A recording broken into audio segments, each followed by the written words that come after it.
Hey skiers, I'm Jeff from SkiEssentials.com. I'm Bob. How's it going? Bob and I are here today to finish our 100 millimeter category comparisons. And Bob, this brings us right back to where we started. Right. We started with that mid 100 freeride comparison.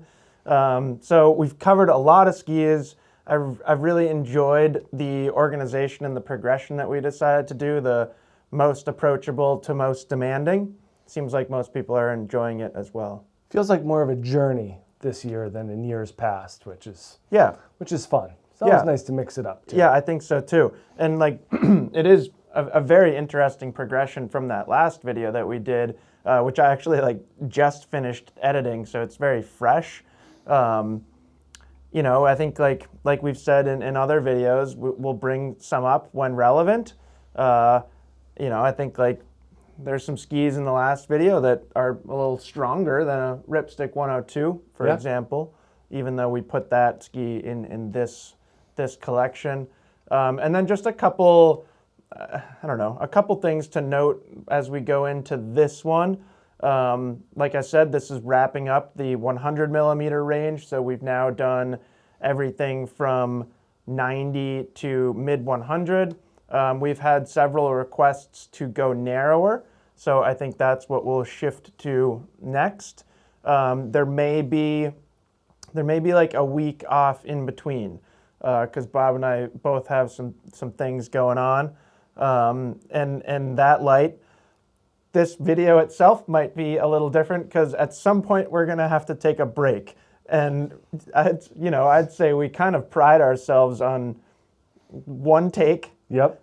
with no cuts in the video. It's just us talking for 2 hours. Yeah. I think that's where, at least in my opinion, a lot of the kind of authenticity comes from, is this isn't staged. We don't have a script. Right. We're not cutting out things that we don't like or anything like that. But I might have to take a phone call at some point. So I don't know. Maybe you'll notice, maybe you won't. Maybe it won't happen. Who knows? I don't even know when it's going to happen. So, and I think that's it. Some housekeeping there. Anything else you want to say before we get right into it? I don't think so. So yeah, as a reminder, these are around 100 underfoot, what we're classifying as all mountain. But when we get up into this width range, there's some freeride crossover here too. I'm looking at that Justis. It's staring right at me as I'm a freeride ski. I'm looking at your Pandora over there. As a freeride ski? Yeah. Okay, so there we go. And we're starting with two Ripsticks, which is kind of interesting. This first one, this is the Ripstick 102 from Elan. We've talked about new Ripsticks quite a lot over the past couple of years. This is full carryover from 2025, same construction, same graphic. I think going back to the previous generation of Ripsticks, we never had a 102. So it's still kind of fresh. It used to go from 96 to 106, and having this 102 is nice because it's quite useful. We used that word a lot in the last comparison, the word useful. As far as construction, it's built the same as all the other non-Black Edition Ripsticks. So we get that very light tube light wood core, and then we get those carbon rods. We also get some unidirectional carbon under the core, and gone are vapor tips. We've talked about all these things at length at this point. Yeah. If you're just tuning in, I apologize, because I'm probably not going to go into more detail than that.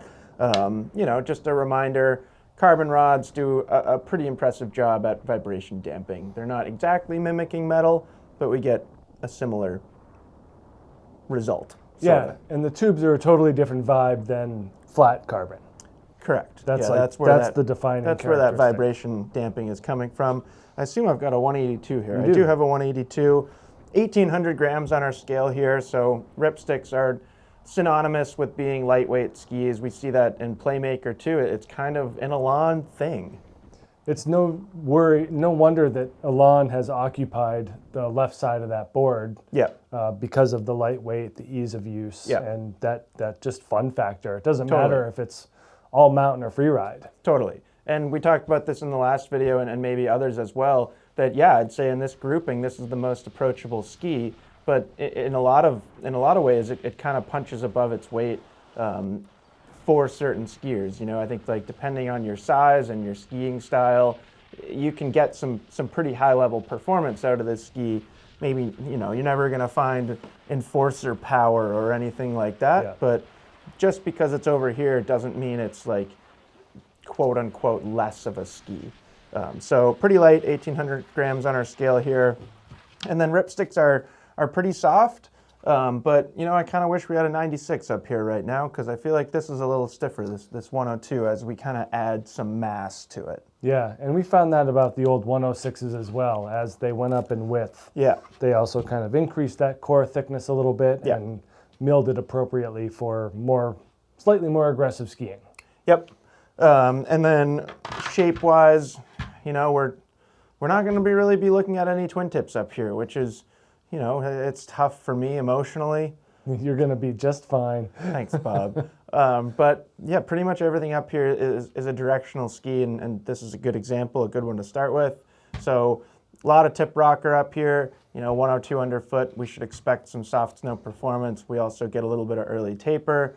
Of course, we have amphibio profile, so we've got right and left skis, a little bit more camber on the inside edge and a little bit more rocker on the outside edge. Reminder to not click into the wrong skis. It'll work, it just feels weird. Yeah. And then, you know, kind of low rise camber underfoot. Nothing crazy about the amount of camber in this ski. And a flatter tail than we see up there in the tip, but still a decent amount of rocker and kind of a nice amount of little early taper there as well. And yeah, Ripstick 102. I feel like when I first skied it, it was kind of hard for me to define. It doesn't, for me, it doesn't quite like have the carving responsiveness as the narrower Ripstick. Those like are quicker edge to edge, and I do feel like they feel a little bit more dynamic. This one, I think, you know, it can wander a little bit if you're really expecting a high level carve out of it. I've been on it before where I feel like my outside ski is wandering a little bit, but it could be my fault too. To me, the sweet spot of this ski is its directional performance as a soft snow ski. And I actually think there's a bigger difference between 102 and 102 Black Edition than there is between 96 and 96 Black Edition. I don't know if you've felt that as well, Bob, but I feel like, we'll talk about that ski next, but I feel like when I get on the 102 Black Edition, I actually can drive some pretty aggressive carving turns on it. This one I have to be a little bit more balanced and a little bit more careful and kind of finesse it into what I want it to do in a carving firm snow format. As soon as the snow gets softer, I think this thing really comes alive. It is super fun in soft snow. This tip just provides a lot of float. So you're never, like, you know, we're only 102 underfoot here. It's not like we're powder ski width. Right. But I feel like you never have to worry about these tips diving, or if they do, they just come right back to the surface. Like it's kind of a big spoony tip, but they still work in enough taper that it's not catchy. So I find that just works really well in soft snow. And it's kind of got that ruddery technique too, the way that it steers. It steers really well. So I think a great choice for, you know, I think there's a few ways to define it. A lighter weight skier such as myself, you're gonna find a lot of good stuff in this ski. You can, you know, you will find a limitation on firm snow, but then I think you could bring in even somebody Bob's size and you'll find a good ski here. If you prefer more of that adventurous skiing style, you're staying in the woods, you're staying in, you know, shorter turns on the side of the trail, you're always seeking out soft snow. I even think it could be a good East Coast powder ski for a directional skier. Yeah, I've always been trees, soft snow, tight terrain. Yeah. You know, and if you want to consider technical terrain part of that, I'd give it to you. Yeah, that's kind of what I mean, is like, yeah, somebody that skis that techie terrain and is used to having some responsiveness from the tail, because it's not like it's a washy, slarvy tail shape. Yeah. So, yeah, I think a good one. But, you know, as is true with basically all the Ripsticks, especially the non-Black Edition Ripsticks, is it really depends on what you ask from it or what you expect to get out of it. If you're looking for just the endless stability and power, you'll probably be a little bit underwhelmed, and that's really not what this ski is trying to be, and that's kind of exactly represented in the fact that the next ski exists at all. Right. If this was intended to be a powerful, high-speed freeride ski, why they wouldn't make the next one. So I think a good place to start. Yeah. Yeah, and it's an interesting transition. And to answer that question, I don't feel like there's a dissimilar amount of difference between 102 and 96. Really? Regular and black. It's just a... Yeah, no, I feel like I get on this thing and can just it's not necessarily the level of aggressiveness goes up, but the comfort and willingness to let it run. Yeah. Is I don't, to me that's starting to be not stiff, but at least pretty darn supportive. And then I always, not always, but it feels like always because I spend a lot of time looking at this stuff. I have some footage of Matt on this ski, just ripping. Yeah. So it's my perception of my experience on it and watching Matt. Yeah. No, it can be done. Yeah. And on one hand, we usually like to have the same length of the Ripstick normal and black editions because it does give a better sense of weight equity. This is 1,939 grams here in the 189.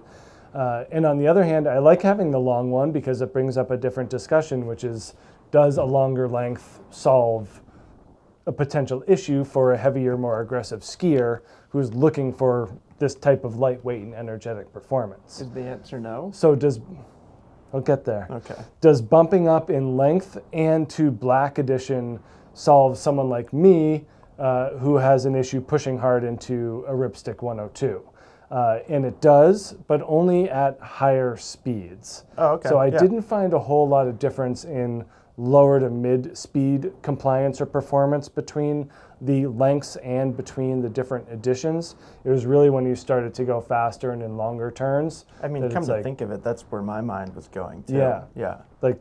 Having that extra length and having that extra carbon does solve some of those problems. So this was the first year that I got on these longer lengths, and it was pretty apparent that it does make a difference. But still, it's not, like you said, it's not endless power as you move towards this side of the sign that you're getting out of a Ripstick 102 Black Edition. And just to backtrack a little bit, everything you said about construction applies to the Black Edition as well. We do get 2 more carbon tubes in the fore and aft of the center of the ski in between the bindings. And then we also get an additional carbon strip on the top of the core. So there's more carbon in these skis, but they still haven't really put more in the shovel. So that's where, especially in deeper snow. Yeah, it makes sense. You were saying you use the term softer snow, and I totally agree that in softer snow, these skis are great. When you get them in deeper snow, then I just keep pushing past this shovel here. Yeah, it's more like a snow type thing. Like if it's really light and fluffy, no big deal. No problem. But yeah, I could see that happening for you. But it really does a good job of still remaining nimble and agile. And in this length even, they are really easy to kind of throw sideways and move around. But yeah, I think that it's an interesting discussion, and a skier like you at your size does feel a bigger difference in regular and Black Edition, whereas I am not quite there. So I think that's the biggest difference between these two skis is skier type. Yeah. It's not like this is a distinctly different ski, has totally different snow feel, wildly more energy. It's a little bit damper. It feels a little bit more energetic and a little bit more responsive, but it's not a night and day change, I don't think.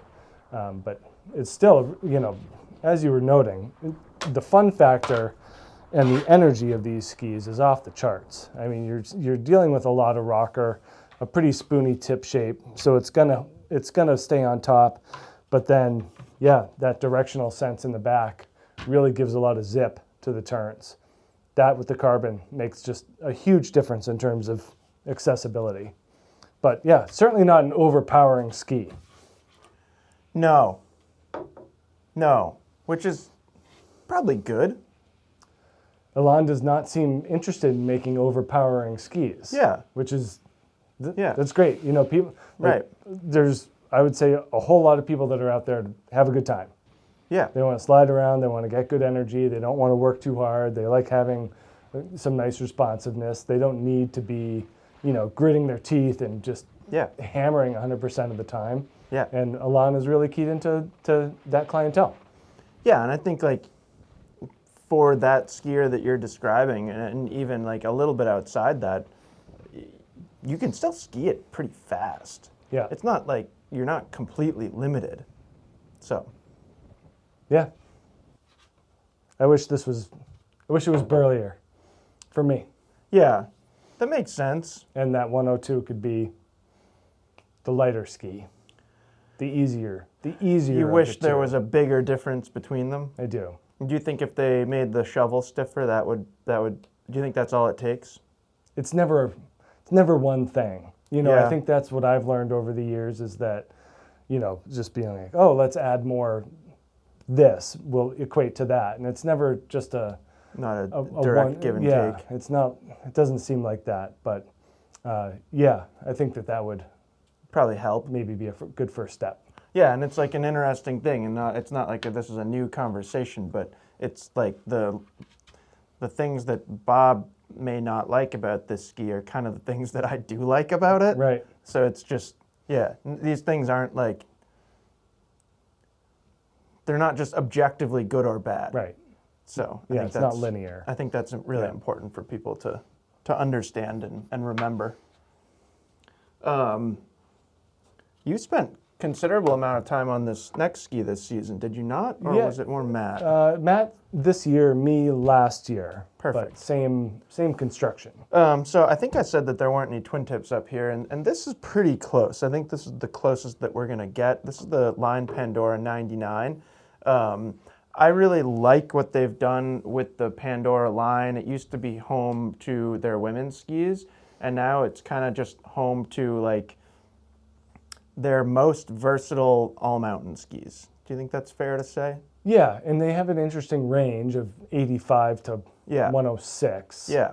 And they're slightly different. I think more similarities, 99 and 106, and then 92 and 85 are a little different. Yeah, but like a very, you know, I feel like if a different brand made this ski, they would sell thousands of them. You know, like the fact that it's a line kind of limits like who's going to be considering it because of it's really just your perception. But really what they've done is they've just made a very useful all-mountain ski that has some twin tip inspiration to it. Pretty simple build in this ski. It's just that aspen veneer wood core that we see kind of used in a fair amount of both K2 and line skis. It's simple construction, but how many times have we said that if you just make a simple wood core ski with a good shape, it's going to be really good? Yeah, people will like it. Yeah. So straightforward construction, 1,900 grams on the scale here. I've got a 177. So pretty, you know, middle of the road weight there. And you could say the same thing about the flex pattern. I would say, if anything, it leans a little bit to the soft side of the spectrum, especially on this wall. The other thing that I think is noteworthy about the flex pattern is it's very consistent tip to tail, where like, you know, here in the Stockli we'll see a much softer tip. There's a number of skis up here where you're going to see a little bit different. That Paragon, they're not quite as homogeneous from tip to tail in the flex pattern as this ski. And then, yeah, I mean, like I was saying, it really does feel like an all-mountain twin tip to me. So a good amount of tip rocker up here, nice round shape to the shovel, a decent amount of camber, but not like a crazy camber height. So you're not gonna, doesn't really feel like the ski's ever fighting you. And then back here in the tail, like there's quite a lot of rocker by length. And it's interesting because it's just very, very, very low to the snow. And then that's where we get like, you know, kind of a twin tip here. in this Pandora 99, but it's totally a directional twin tip. I actually don't know, and I'm going to do it right now, is the old flip it over game and look at mount points. So it may not come across on camera, but that's the difference in the mount points here. So that's what I mean. It's not, you know, you think of line and you think of things like the Blend or the Tom Wallish Pro and skis like that. Yeah. This is intended to be a directional ski, 10 millimeter difference in tip and tail width. And I just think they're extremely well-rounded. It's really hard for me to think of like a highlight of the Pandora 99. You know, I don't think you can. I don't think you can point to one single thing and say that that's what it's the best at.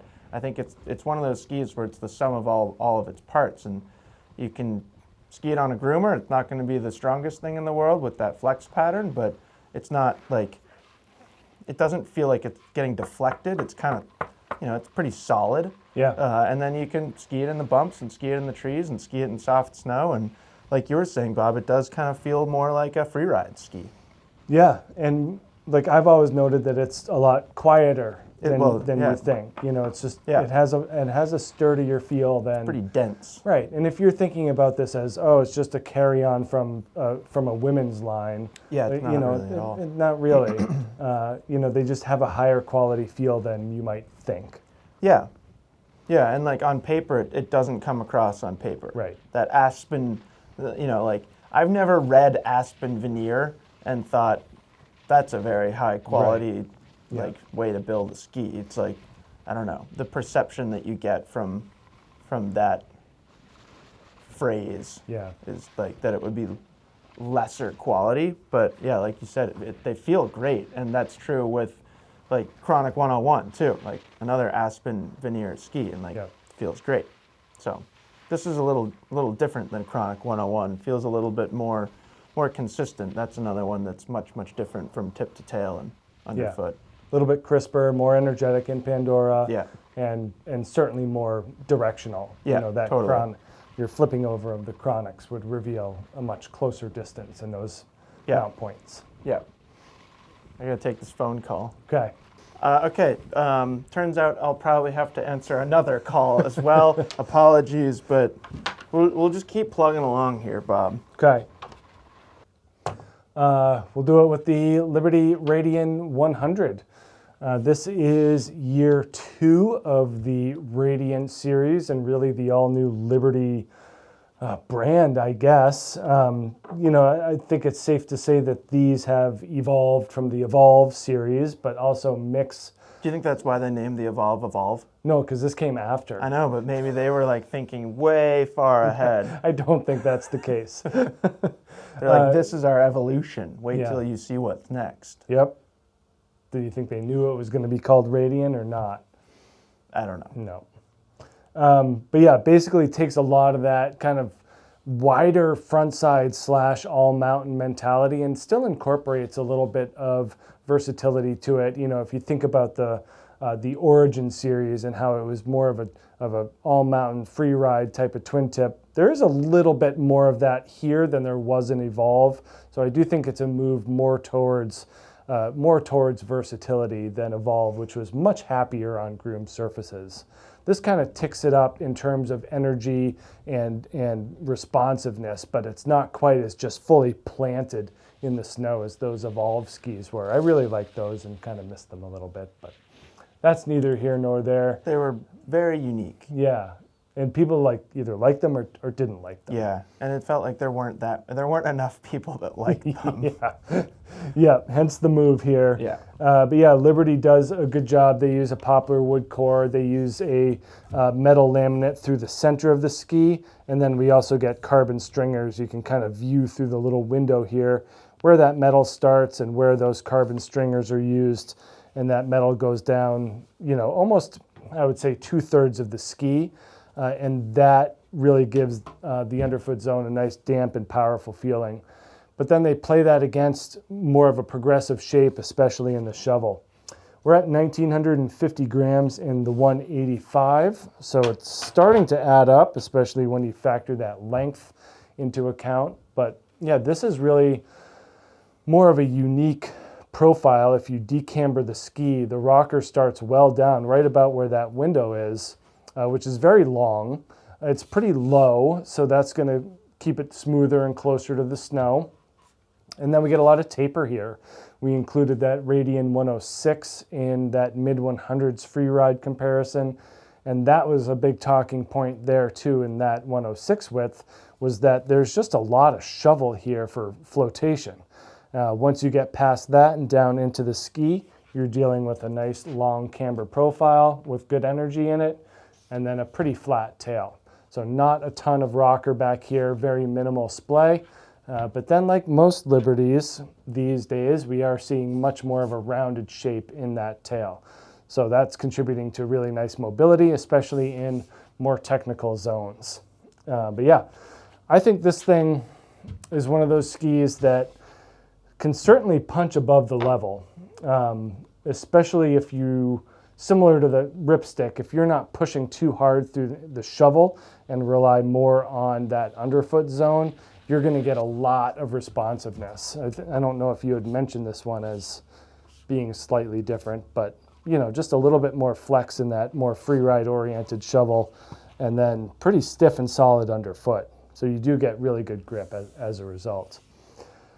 You know, it's an interesting ski at 100 because it is, I mean, this is a competitive wall. You know, there's a lot of skis to choose from here that all do kind of reasonably the same things. Especially where we're starting with that ski. Yeah. I've been looking over here, and like Kaizen feels like a slight outlier, but if you take that one out, I mean Stormrider maybe too, but then it's like going over there to Declivity even. It's like, yeah, you're accomplishing a lot of the same things in this middle section of the wall. Yeah, and it's hard to kind of pinpoint what would attract someone to a Radian 100 over something like an M-Pro 100. You know, they're just, they have very similar applications and styles.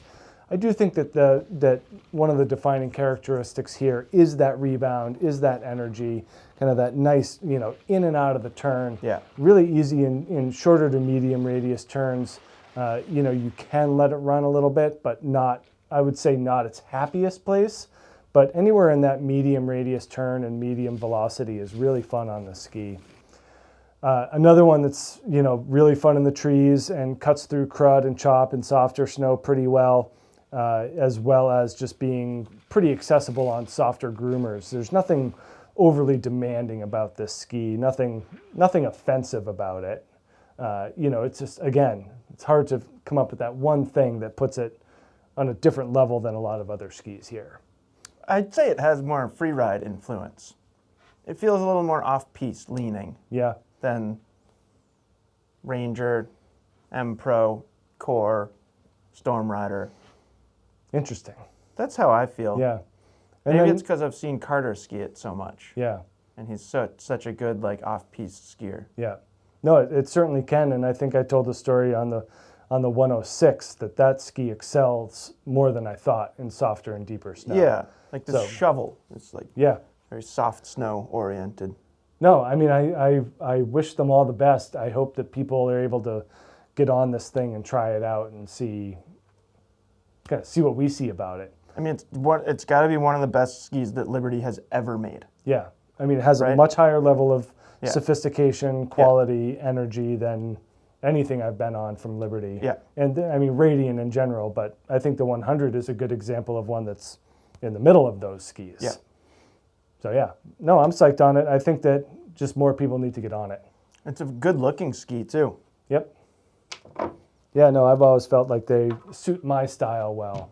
Yeah, and we talked about this more with Scope, but you know, this is only the second year for Liberty with their new factory, like being made in Europe, and we saw kind of a notable uptick in just overall finish quality. Yep. Like they look really nice now. Not that they didn't necessarily look nice, but you can just feel like there's an improvement in overall quality. Yep. Next one is the Fischer Ranger 102. it's been a while now, but I still think about that old Ranger 102 FR sometimes and how that would have fallen into a wall like this. Would that have been in this comparison or the last one? Hard to say. It would, yeah. I would say this one. I'd say it's almost more like that DPS than this current ski. Yeah, more carbony. Yeah. Yeah. So anyways, this has got to be, what, the 4th season? Yeah, I was talking about that yesterday with new Ranger 102s? With some people downstairs about the longevity of certain skis, and this one came up as being in, what, year 4, something like that. I think year 4 we started with that teal ski. Yeah. That was very striking, and this one is too, and kind of a nice nod to the old pink Ranger 102 FR on the base here. But I think the Ranger 102 is great. This new version, I feel like I've sung its praises since they changed it. I'm perfectly well aware that there are a lot of skiers that were disappointed that they got rid of the more twin tip oriented 102 FR and went to a more directional shape or directional ski overall. I would argue that it is a more appropriate and more useful ski for a bigger audience than the previous ski. But like you were just saying with Liberty, like it's a tough choice when you got all these other options. It's like previously going back 4 or 5 years to that 102 FR, that was easy to choose because it was pretty unique. Ranger 102 feels like a very normal ski, you know what I mean? For better or for worse. So poplar and beech wood core in these skis now, and then we get this shaped TI laminate. Kind of hard to see in the purple, but it's almost full width and then kind of tapers into these little wings, and then they have this little flex cut. I don't know if they still call it flex cut, but they used to. So it kind of comes into a notch right underfoot here, and that's indicating the mount point, which is fully directional. So that was a big thing when they changed to this ski. In that previous ski, we used to talk about the big range of mount points and customization. This ski, like 100% just mount it right there. And that flex cut is kind of like, that's the big reason why. Is when you go outside of that, then you're like not finding the sweet spot of the ski anymore. So it's just, it's certainly more directional. But I've always really enjoyed it. I have the long one here, right? 183. Which is the longest. No, there's a 190. There's a 190? Yep. Thank you. I preferred in the 176. That's kind of always been the sweet spot for me in this ski. And it is kind of heavy. So we're 2,100 grams here. And I think that's part of the reason why. But it's not a demanding ski. I think it's appropriate to have it here as we enter into skis. I mean, I guess Radian too, but I don't know. I don't think of Radian as having a lot of metal. Right. This doesn't really either, but it feels like we're getting into the metal conversation. For skis with metal, I don't find it demanding at all. And I think it's a very good ski. I think it's very useful. I think it's similar to whatever we were talking about. It's hard to kind of find its highlight. To me, it just does everything reasonably well. So I've always enjoyed the way that it carves turns on groomers. I think we talked about this with the Ranger 96 as well. The first time I skied that on a groomer, felt like I made some of the best turns I'd ever made. And I actually felt kind of the same on this Ranger 102. One of the things that I really like about it in that sense is this shovel shape. There's a lot of rocker up here, but there's not a lot of taper. So it allows for like very gradual turn initiation, or maybe not gradual might not be the best word. I kind of mean gradual in the control that you have as a skier. So if you want quick initiation, just put it up on a high edge angle and the thing's going to go. If you want to be a little bit more like slower or more methodical in your turn initiation, then you just you keep it at a flatter edge angle, and it'll just gently bring you into a turn, which I think is really cool. I also think like you get a little bit softer flex up here in the shovel, which depending whether you like that or not, I personally find it quite useful when trying to get the ski to make different shape or different radius turns. And then, I think it's pretty strong underfoot. I could see maybe somebody like yourself wanting a little bit more up here, but once you're in that turn, I think there's a good amount of strength to it, and enough tail rocker back here that it'll let you out of a turn pretty much whenever you want to. It doesn't feel catchy. It doesn't feel too demanding. Again, there's not much early taper back here, but it's just enough rise in the tail that it's not going to feel like it's locking you into a turn. So yeah, I've always enjoyed it, just making turns on groomers. And then for me, if I'm on the 176, I think it is very quick and very, very fun to ski off trail. So maybe consider sizing down if you're like me. I don't know if you felt the same thing. I've never had success finding the high end of the ski. I've been happier on this in low, trees, slow turns. Yeah. And it's a sturdy, stable feeling ski in those areas. Yeah. And I've just never had a good connection with it going faster or being more aggressive. Yeah. And I don't think I've been on the 190, and I'm wondering if that would help. But I don't feel as connected to the ski. When the faster I go, I notice a drop in my personal level of connection. I mean, it's pretty interesting. Yep. It's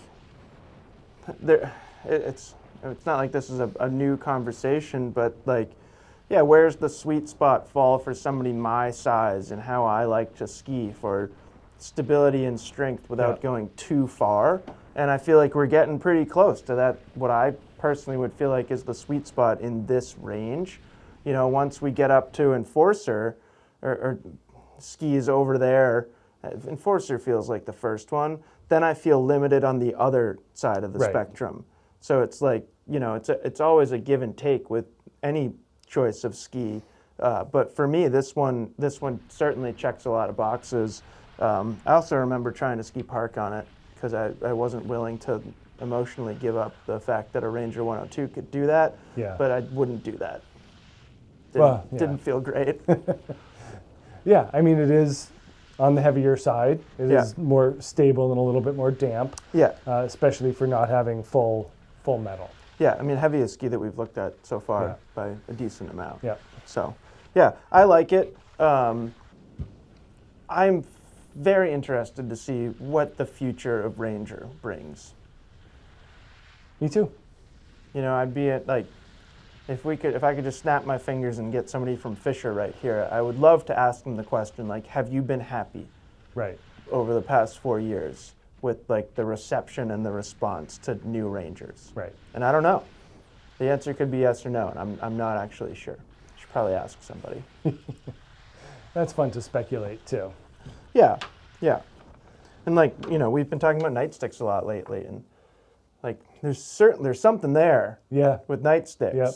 So it's just, I don't know. I'm fascinated to see what the next 5 to 10 years brings with Fischer. Yeah, and you wouldn't think that the nightstick would have more universal or broader appeal than a Ranger. But it seems to. It kind of at least internally, it sort of has. Yeah. Among our staff and people that we put on it. Yeah. Yeah, it's interesting. This is, it's like Bob and I are a pretty good example. I really like the Ranger 102. I feel like I ski really well when I ski it, and it's never been your favorite ski. Right, and I'm not a nightstick skier on paper yet. Yeah. I feel very good and comfortable on those skis. Probably the opposite here. In terms of what? Then, I feel comfortable and you don't? How much we like it? Yeah, probably. Yeah. This is DPS Kaizen 100. We featured the Whaler 100 in the free ride video. And kind of the main distinction here is there's a difference in construction that makes this Kaizen feel more precise and considerably more kind of jumpy, I guess, than the Whaler 100. And I think it's jumpy in a good way. I think that's where you might take a slightly different stance. Where this is not jumpy. Not jumpy. You have to do the jumping. Yes. Yeah. This ski will help you in that endeavor for sure. So Kaizen 100 does feature their full carbon construction. We get a layer of poplar wood on top and then red oak underneath, with two full layers of carbon on top and bottom. So they are going with more of that horizontal laminate of wood, which is pretty interesting. And that seems to allow them to make skis very thin. Yeah, it's very impressive. And we've noted this with the Kaizen 105 as well, that the thinner the profile, the sharper it's going to be. If you just think about a knife or a sword, the thinner it is, the easier it's going to cut. So when you put these skis on edge, that thinness and that carbon, the power of the carbon, really make this ski very engaging. What's keeping it more on the freeride and the floaty spectrum, though, is that shape, which this falls into the old RP, or the current rocker shaping principle, of adhering to a 15-meter turn radius. What did we get on for a weight there before? It's like 1920-ish, 1930? Yeah, 1930 in the 184. So yeah, we have to have a very shapely ski and a 184 at this width in order to get to that 15-meter arc. So ton of rocker in this thing, ton of splay, and a whole bunch of early taper here. So the widest part's brought well down into the ski, and that's going to shorten that effective edge quite a bit. And then when we look at the tail, it is pretty long. It's not terribly dramatic. It doesn't have to be in order to achieve a shorter turn radius. It just has to be longer, and that taper has to be brought down accordingly. So there's a lot of thinning of the ski as you get towards the tail, and that's going to give it greater mobility in softer snow. But yeah, getting to that 15-meter radius, I think, is always a really interesting exercise. And DPS, when they pair it with this energetic and precise construction, come up with something totally unique. So it's a lot easier to pinpoint a difference or a highlight in a Kaizen 100 than it is other skis on this wall that tend to be grouped together. What I've found is that it's an exceptional floater for the width, especially if you're making shorter to medium radius precise turns. Once you start to open it up, it's not going to hold up. It's not going to be as smooth as something like Declivity X 102, for example, or a Rossignol Sender Sol 102. It's not going to be as fall line oriented. It's really going to want to come across and be more purposeful in its turns. I also found that on groomers, that it's an extremely satisfying and rewarding carving ski. So it really has a nice mix of being able to be a floaty performer and a really fun and engaging ski on groomers. The caveat is that, once you get on ice, it's kind of a different conversation. I was just going to ask if you don't mind the fact that like a foot of your shovel is off the snow. Yeah, I don't mind.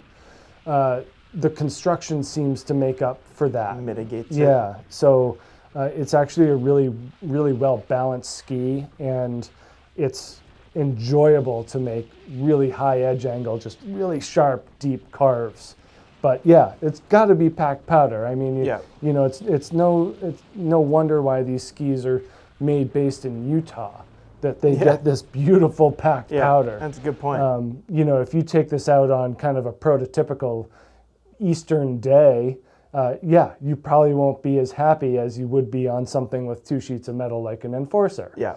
It's just not going to hold up as well. It's not going to be as damp. But when you get it in softer snow where the ski is able to do its thing and find its rhythm and find its flex, it's extremely rewarding and super fun. Not cheap.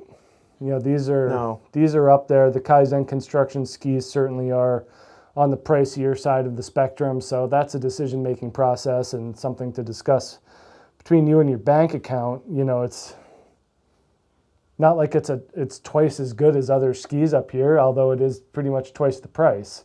What's the less expensive alternative? Of this? Yeah. Oh boy. Maybe let's say the Dynastar. Different though. Yeah, but similar, like the rocker profiles. It's got a slightly shorter turn radius. But yeah, I would say that It doesn't necessarily have to be a short radius ski to compare, but I think that having more of that floaty shovel does make a difference. And those M-Pros have always been quite a bit more bowed out than other skis. You know, just looking down the wall, it does stick out more splay there. But yeah, certainly more of a decision-making process if budget is at all a concern. If it's not a concern, and you're the type of skier that likes to link short to medium radius turns in soft snow, then this is a no-brainer. Yeah. I mean, it just does it better than other skis because of that blend of construction and that interesting radius and profile. Yeah. So. Yeah, very unique. Very unique ski, really interesting. I had just an absolute blast on it this year. I think 99% of that fact is due to we had really lovely snow conditions. Yeah. I mean, I think you're onto something. Yeah, it's like really good in good snow. Yep. I don't think it's not intended to be like a really good firm snow ski. No, but even if the snow is soft and variable, it still does well. Yeah. It's when it's hard and variable or even hard and smooth that you're going to notice a bit of a difference. But I really like it. Yeah, it is interesting. I appreciate skiing them. I kind of like the 105 more. With the longer radius? Yeah. Yeah. Yeah, that ski has, like, every time I ski that, it feels pretty intuitive to what I want to do when I'm out there skiing. And like we've talked about before, they can get a little too quick for me. Yeah. But a lot of people really, really like that. And, like, exceptionally useful here in Stowe. Yeah. As long as it's not icy. Which, like, we get pretty good snow in Stowe. Yeah, we do. Yeah. We do. Yeah. Like, we're talking about, like, the quintessential East Coast firm, like, icy day. That actually, like, doesn't happen that much at Stowe. Yeah. So it feels good, like northern Vermont, kind of Green Mountain, right at home. Yeah. Quick to recover and great in our tight technical trees. Yeah, exactly. Next one up here is the Dynastar M-Pro 100. Just had a very similar conversation about the 94 in the mid-90 video. I really like the changes that they've made to these skis. I think they're just a lot more useful than, going back to that M-Pro 99 with the just ultra flat tail and it was stiff and pretty darn demanding. Long turn radius. Yeah. It was kind of hard to find the like true intention or like where it was providing the biggest benefit on that old ski. And this ski just feels like a really useful, quite well-rounded all-mountain / freeride ski. Yeah. And I found a ton of similarities between this ski and the new Core 100. I feel like that conversation is going to come up a lot over the next couple of years of like, M-Pro or Core, right? And like they accomplish very, very similar things. They do so through slightly different construction techniques. So this ski has that hybrid 2.0 core. So it's that poplar wood core in the middle, and then the polyurethane material along the edges, which we've found provides excellent vibration damping. And with that core construction, they don't need to use full sheets of metal to achieve that smooth, quiet feel. So this ski just has this partial metal laminate underfoot. It's similar to how it used to be shaped in the M-Pro 99. It's kind of pointy rocket shape in the shovel there. And then I think I called it dual thrusters when we were talking about the 94.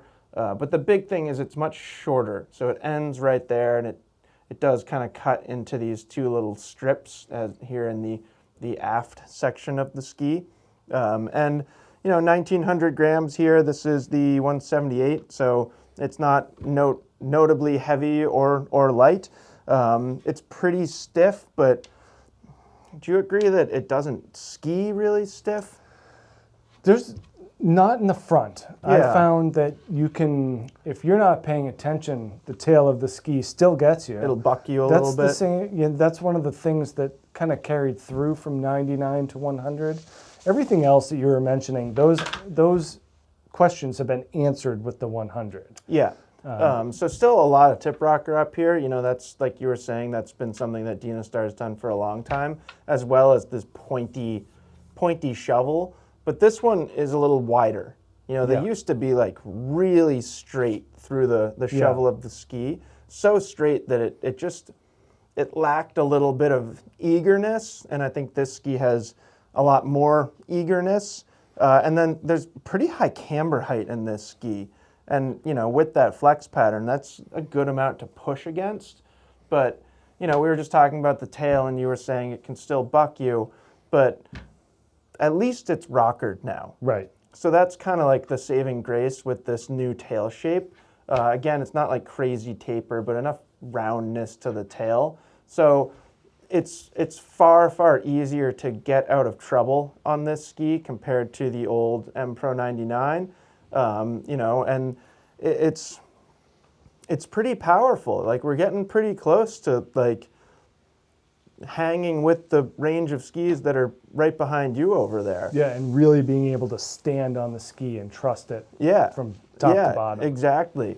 But I do think that this one comes with a touch of forgiveness, or like a little bit more ease of use. 17-meter turn radius, like you were talking about. It's on the shorter side, like the DPS. So it comes across the fall line pretty easily. You don't have to like push it to get it to make really dynamic, responsive turns. And then I still think it's really good off trail. Like the 99 was good off trail because of the shovel. This one's good off trail because of its everything about it. You know, the whole shape just works a little bit better if you're going into trees, if you're going into softer snow conditions. So a really nice evolution from previous M-Pro skis into these newer M-Pro skis. And I mean, yeah, it's like, you know, it's one of those skis that if you don't know what to buy in this category, you could just get an M-Pro 100 and you'll probably be really happy. Yeah. And it's, you know, we just don't see a lot of them, and it's an interesting conversation going back to, we had the Salomon QST 100. Yeah. You know, and you can say the same thing about that ski, but why do those two things happen to such different skis? Why does everyone want a QST 100 and seemingly no one wants an M-Pro 100? Yeah. It's, you know, I don't know. It's very interesting. Yeah. I mean, that ski is different. Yeah. There's far more tail rocker, a little bit more playful, a little bit, they're like speaking to a younger audience, as you know, they're like not specifically just to a younger audience. It feels more inclusive. Yeah. I don't know that like the way that Dynastar is positioned as a brand, or the way that this ski is positioned in the market, it doesn't feel as inclusive, but it should, kind of. Yeah. I mean, it's not like you can't ski backwards on it and you can't do stuff like that. You could, but I wouldn't recommend it. So it's, yeah, I mean, but I don't know, what are the reasons that people don't buy this one? I'd say it's mostly things like enforcers. Right. Like, it's not a huge, but like there's not a huge gap between I was just going to say Dynastar and I don't, you know, here. Yeah. No, there's not at all. Not a big gap. No. Yeah. So, you know, I would certainly encourage people to consider this ski, because I do think it's going to satisfy most people for its power and stability. Yeah. And then it's a little bit more user friendly. Yeah. And I think the same is true with this next ski. And I think like I think Head's going to find some success with this new ski because it's so universal in its appeal. Yeah, no, I hope so. And that's one of the big differences between these new core TIs and then the older carbon cores that we've talked about. You know, we've talked about the carbon cores on their own for years, and now we're kind of getting into the mode of talking about the new TI versions, especially in relation to. But it also opens up a whole new level of skis that we can talk about that we've never been able to associate with a core. So, you know, it's not like we would ever have brought it up with your Dynastar there, you know, or most other skis on this wall, you know, like the K2 Mindbender 99 Ti. I can't imagine a situation where it would stand next to a Stormrider 102. Right. The previous ski. Yeah. Very different. So, yeah, wholesale change for core here, moving into the Ti versions. So we do get a blend of Karuba and beech in the wood core, and then we get 2 sheets of metal. We still get graphene. That's kind of the material that they're carrying forward to deliver the energy. You know, those carbon cores, there's no shortage of energy or rebound or pop in those skis. And that was mostly because of their use of carbon and lighter weight wood. Head didn't want to do away with that completely, so keeping the graphene in there and then using some more aggressive camber in the profile does bring more balance to the core force.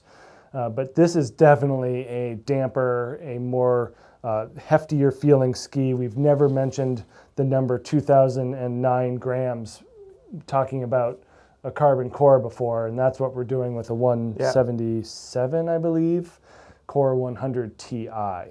So yeah, we got some more weight, we got a damper feel, and I would say just a more traditional and mainstream ski. That Core 99 that I always really enjoyed didn't fit your style. Yeah. It was an interesting blend of lighter weight and stiffer flex that if you didn't have the weight to bend it into a carved turn, but you had the technique, it just wouldn't hook in. Yeah. But now we're getting into more of a reasonable flex, although this is still, I would say, on the stiffer side of the spectrum. But it is very consistent. It's so much damper. So much. That's the big thing for me. Yeah. Yeah.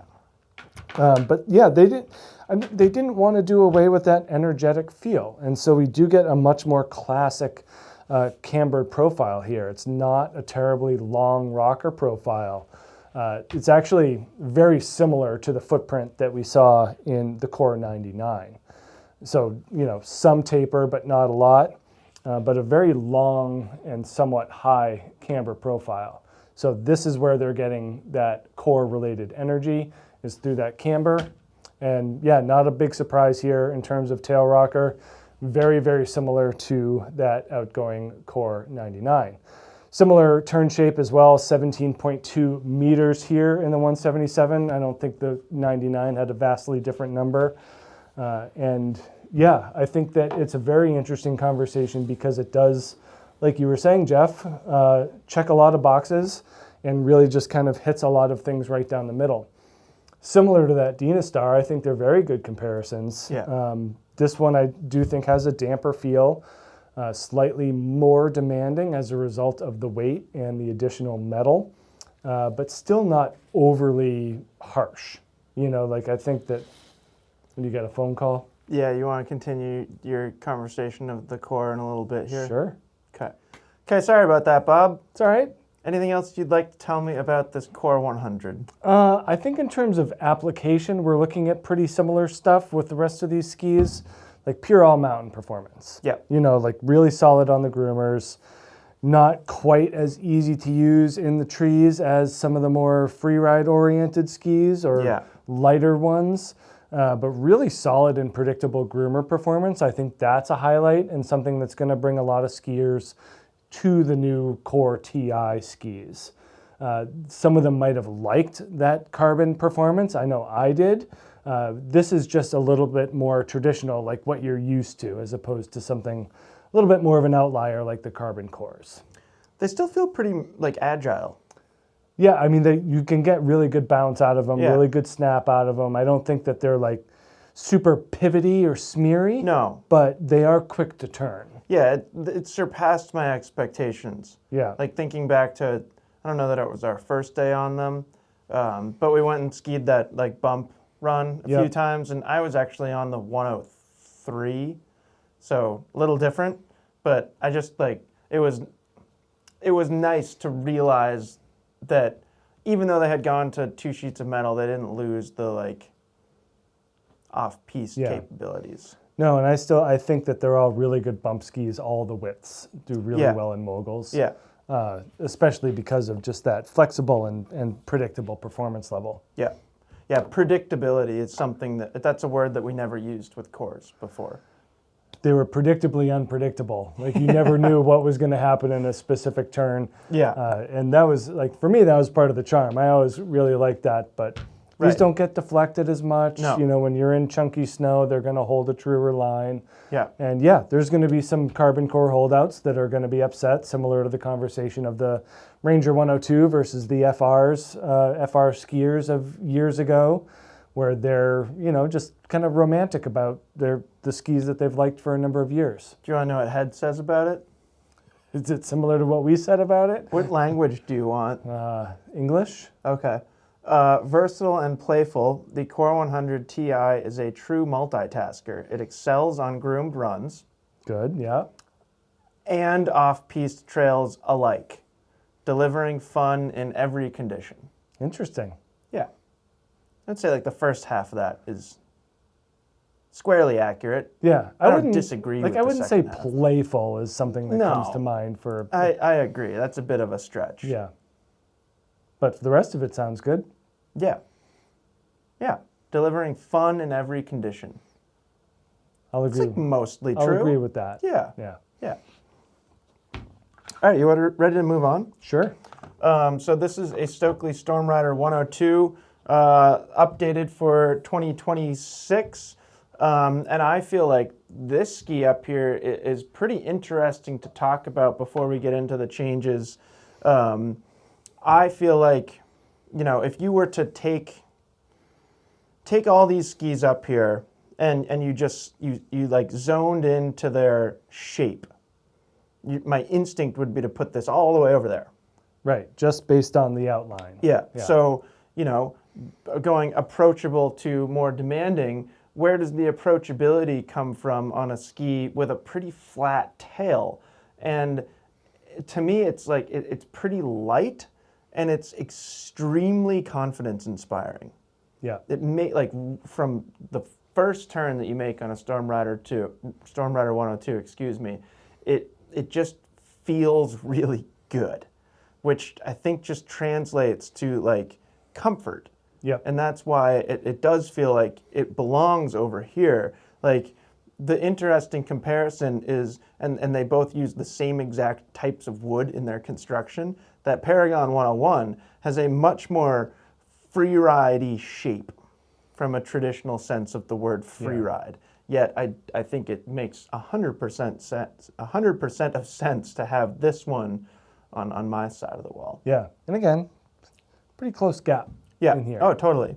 So poplar, beech, and paulownia in the wood core of this ski. We get 2 sheets of Titanal, one of those being the actual top sheet of the ski. We talked about it with the Stormrider 95, but they are just absolutely gorgeous skis in how they look and just like scream high quality when you have one in your hand. So some updates for 2026. We get a rubber insert in the shovel. You can actually kind of feel it with your fingertips. Yeah. And then the rest of the changes are more shape. So 1,950 grams on the scale here. This one's pretty long. It's a 182. So, you know, I still feel like this ski is maybe lighter than its weight on paper. I'm not sure why. Well, no, I think you take all those things into account. Your profile, your 2 sheets of metal. And you're like, no, this should be well over 2,000 grams. Right, but it's not. They keep it pretty light. Yeah. So there are some changes to shape. Another thing that they did that's going to be really, really hard to show on camera is they softened the flex of the tail just a little bit, but not that much.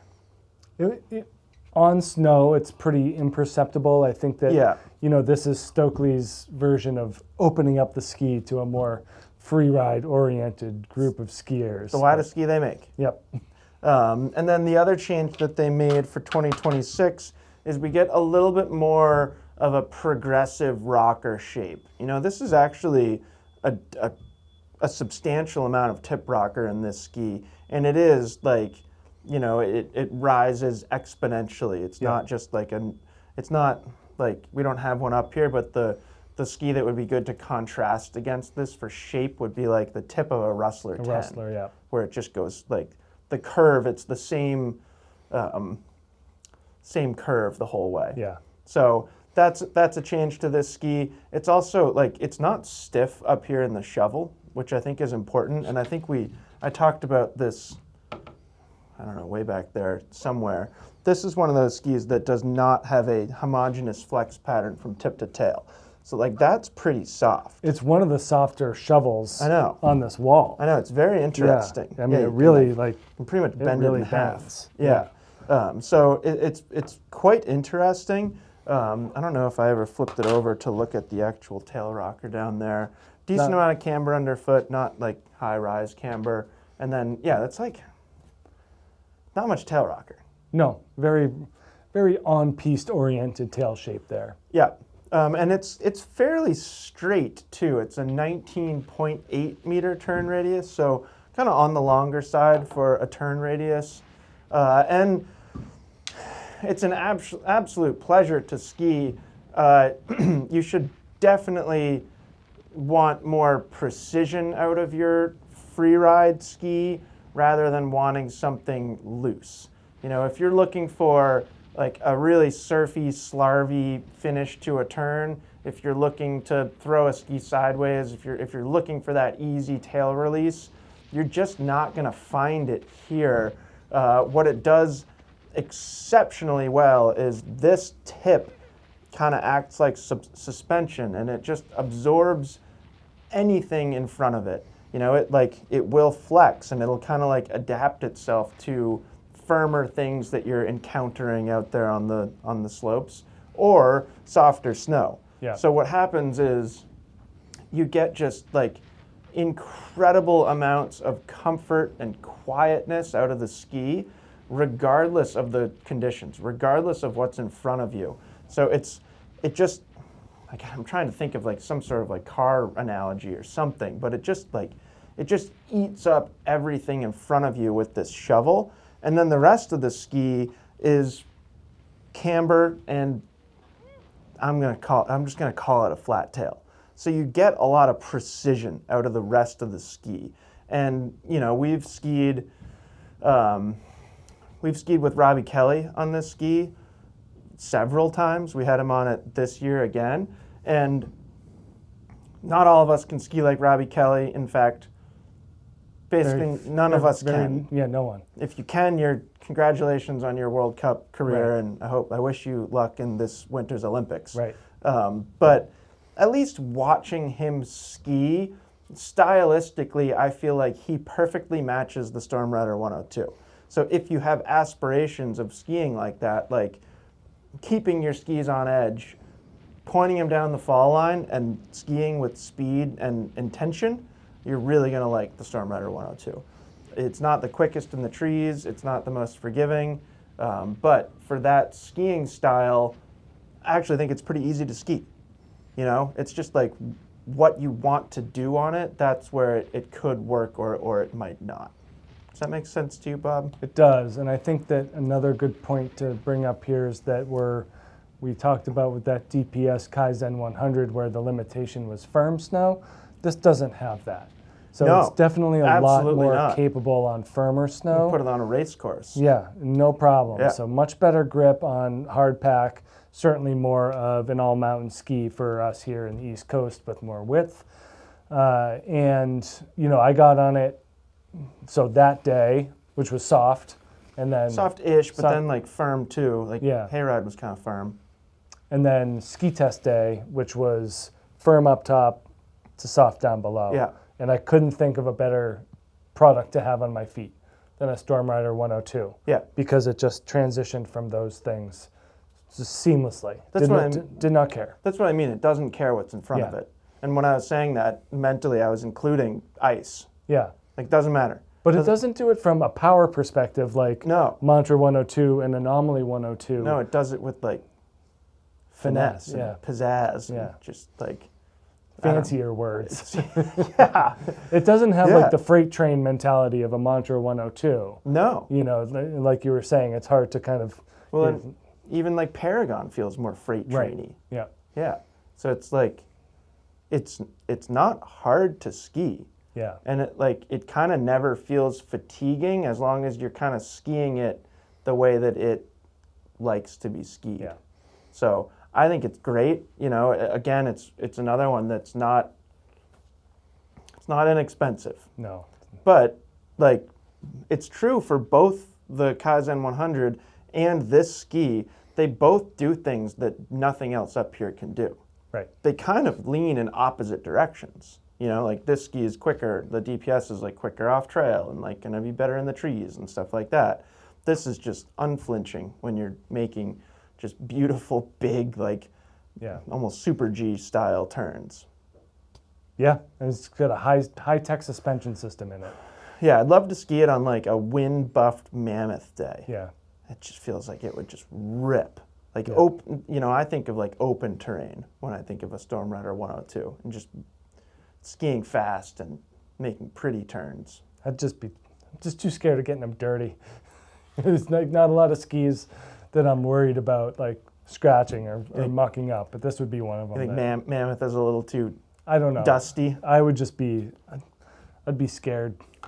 I mean, yeah, they're beautiful skis, and again, to bring the DPS up, like if you can afford it and you really want to highlight those characteristics in your skis, whether it's the DPS way or the Stockli way, I would never tell somebody that they're foolish for spending that money on skis, because it's, you know, that's like extremely personal and extremely subjective, whether this amount of money matters to you or not. And if it doesn't, and you want a premium product and you really want to like hone in on certain characteristics, that Stockli and the DPS are really cool choices. Yeah.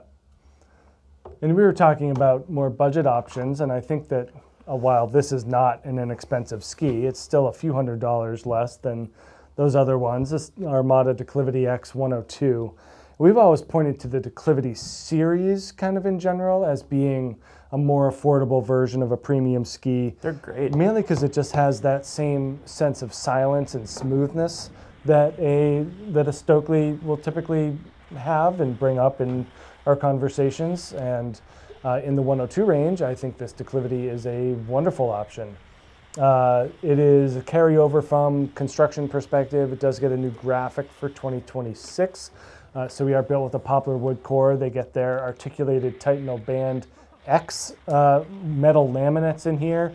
So a little bit shorter than what we see in the full-length Declivity, the non-X version. And then they have their slits milled out more close to the midfoot here in the front of the ski and filled with elastomer. So you're getting that more kind of supple feel that you'll get from a Stockli in that ski, while allowing the ski to be a little bit more torsionally flexible, keeping more of the ski on the snow. And really anytime more ski is on the snow, it's going to feel smoother and more composed. 2,000 grams here in the 180 centimeter length. And this is just a pure and true all mountain ski through and through. I mean, soft snow, firm snow, trees, wherever you want to take it. This thing does it at a high level of performance. I reached out and bought one with my own money last year and really enjoy it. And did not get to ski it as much as I would have liked, but there were a handful of days where it just, it clicked, you know, why I chose this ski for personal use after just trying it at Pico 2 years ago when it first came out.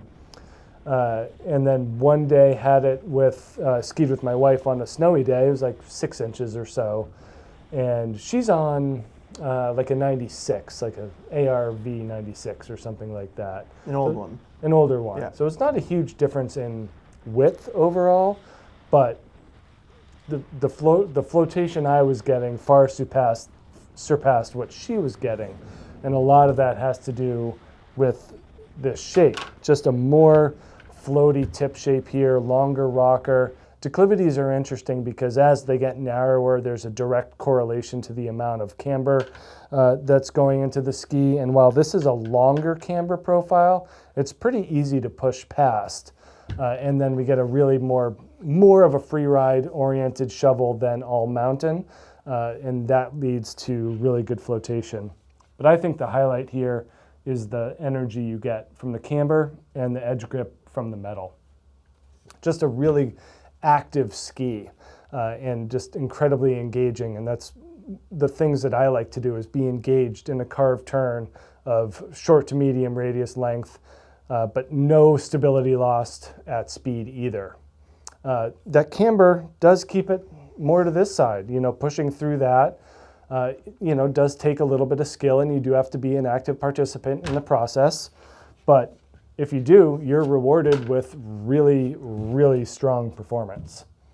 And another ski that's pretty consistent in flex from tip to tail. Yeah. But yeah, extremely energetic and snappy. That's kind of a hallmark of the Declivity series, is that they're just a wonderfully energetic and electric ski. And in the 102 width, it does open up more softer snow capacity. It's not like it's built more like a free ride ski, but acts like an all mountain ski. Yeah, I agree. Especially the 102 in particular. Yes. A little different when you go up to the wider Declivity X, the 108. Right, and even narrower to the 92, which feels like a wide frontside ski. Totally, yeah. This isn't necessarily just about the Declivity X 102, but I don't remember where you asked me this question, but have you ever met somebody that didn't like a Declivity or a Reliance of any of them? Nope. Like, Armada has been extremely successful with the Declivity and Reliance, and I say that just speaking to their performance. I don't know that Armada would say that they've been successful from a sales perspective. I think they've sold a good amount of them, but they're just way better than you would expect from a brand like Armada, and it felt easier to say when they first came out with them. Now it's been a few years, so it's like now my expectations from Armada include Declivity. Right. But they're really good skis. Yeah. They're pretty awesome. I know Matt really likes it too. Yeah, and he has the older version, the TI version, and that was a little bit more on trail focused. Yeah, a little bit more bite in the tail. Yeah, that's where I felt the big difference between them. Yeah, but yeah, it's great. I mean, it's like, you want a bunch of metal and you want a bunch of power. I think like the Stormrider and this Declivity X102, you still have a good amount of approachability. I think it starts to shift a little bit as we get further and further that way. I think that there's the skier or the audience is still in the midst of somewhat of an identity crisis here too, where you want an all mountain ski, but you don't want to lose your free ride Armada spirit. Yeah. So I think it does a great job of walking both sides of that line. Yeah. I don't think they have the color anymore, but would look great with a raw pivot. Yeah. No, what do you have on yours? I have a black Strive 16. Yeah. Next ski up here, I was kind of alluding to this ski when we were talking about the Stormrider 102. This is the Kastle Paragon 101. I feel like Stockli and Kastle are often in the same conversations, and if the Stormrider 102 leans towards the finesse side, this to me leans towards the just raw power side. So we've got that Infinicore in here, so poplar, beech, and paulownia, impossibly thin stringers. And then we've got 2 sheets of metal, and we've got hollow tech. So this is another one where the flex pattern of the shovel does not equate to, it doesn't flex. And nor does the taper, like the taper, the whole profile and shape don't equate to the construction. Yeah, it does flex, but it's pretty stiff underfoot. So a little bit more suppleness out of the shovel here, but these things are pretty darn powerful. Just over 2,000 grams. This is what, 182. So it's not tremendously heavy, but it's getting pretty hefty. And it's pretty solid. We have a 190 downstairs, so when I was shopping for skis, I picked one up, and it's like Matt was helping me out, and I'm like, Matt, look, and he's like, ooh. You could see his eyes light up. Matt wants a Paragon 101 and a 190. Yeah, I mean, it's like you hold them together, and it's a lot of ski. Yeah. So, we just talked about the ZX100 in the last video, and we talked about it with that ski, that these share the same shape. So a lot of tip rocker up here, little bit of early taper, not like DPS amounts of early taper, but I think a nice amount for a ski that's 101 underfoot. Camber underfoot, not high-rise camber in these Paragon. They don't need it with that flex pattern. And then it's a pretty flat tail. You know, it's not. It's pretty close to that Stockli in like total amount of rocker. But I do feel like this ski, you know, with its kind of tapered finish to the tail here and with that tip shape, it does feel like it has more free ride, kind of more soft snow influence. It's a really interesting sticker on the base. Never seen that before. Be responsible, I think that's what it says. Yeah. I'm not going to scan the QR code now, but maybe later. Okay. See what it says. Sure. So, yeah, like I was saying with that Stockli, that one leans more to finesse. This, to me, just if you like skiing really, really fast and you want to do it in kind of a free ride mentality, it's really good. You know, I do think we're starting to get to the point where these are pretty demanding skis. And that's kind of reflected in the fact that there's a ZX100. Right. You know, so you have choices between the two. And if you want a ski that is going to feel better at slower speeds, that ZX100 is the way to go. Or a number of skis that we just talked about in the last video, or Ripstick 102, or there's so many options for people that ski more methodically. Paragon 101 and really all the Paragons, but I think especially 101 and 107, they prefer speed. A little bit longer turn shape. Yeah. Yeah, just more mass overall and happier to let it run. Yeah. And I often think back to that FX95 or FX96, the black and blue ski. It had like Chris Davenport's signature on it for a while. And it just, you know, I remember like when they first came out with that ski and talking to people about it, and they were like, it's a backcountry weapon, you know, if you're skiing technical, demanding, dangerous terrain, like they wanted metal in it. So they put metal in it to make it smooth. And, you know, it's not like this is a ski that I would recommend for alpine touring because of the weight, but I still think that like kind of like big mountainy style of skiing is the right way to think about this ski. Yeah. I mean, we just, every time we get out on it, it's an eye-opening experience. Yeah. From one perspective or another, whether you're like, this thing carves way better than I remember it, or it's pretty good in crud and chop. You know, it's still not wide enough to handle deeper snow, but for really kind of that firm snow underneath, you know, just busting right through. This ski handles it better than a lot of them. Yeah. So I think a really good choice, and you know, we're getting into this conversation. 2 sheets of metal. It's a very strong, very powerful ski, but it's still easier to ski than an Enforcer or an Anomaly. So there is a touch of approachability to it for sure. Yep. So good one. Another one that's just full carryover too. No changes to construction or graphics or anything like that. Yeah. We were talking with the Ranger about skis that have been around for a while. This is another one. Next one's gonna like set a record. I think so, yeah. This is a K2 Mindbender 99 Ti, and I feel like we've been on this ski for a number of years now. It does return structurally unchanged. We get a new graphic. This has always felt like a damp, powerful ski that works best on the feet of experts, not because it's overly demanding, but because stronger and more aggressive skiers will be able to find more of a limit. So it's not like the ski itself is really limiting, but the skier should have a good skill set to maximize the use case of the Mindbender. Because it does have a higher performance ceiling, and like I've pushed this thing really hard, and it really likes it. You know, there's some skis up here that you push really hard and they're not as excited, but really haven't found much of a ceiling with this K2. Well, I mean, similar to the ZX, to the Paragon, like what you're saying is kind of reflected in the existence of a Mindbender 96C. Right. Like they're only 3 millimeters apart. Yeah. So, you know, it's like, which one is going to provide you the most benefits? And I think, you're spot on in your assessment there. 2,030 grams here in the one, what do we got, 78. So good hefty feel to it. Aspen wood core here. We do get their Titanal Y-beam metal laminate. So full length underfoot, there is more of a bulb in the back and then more arm shapes in the front of the ski here. Compared to like the 89 Ti, that metal is brought down, just opening up the ski a little bit more for more versatility and softer snow performance.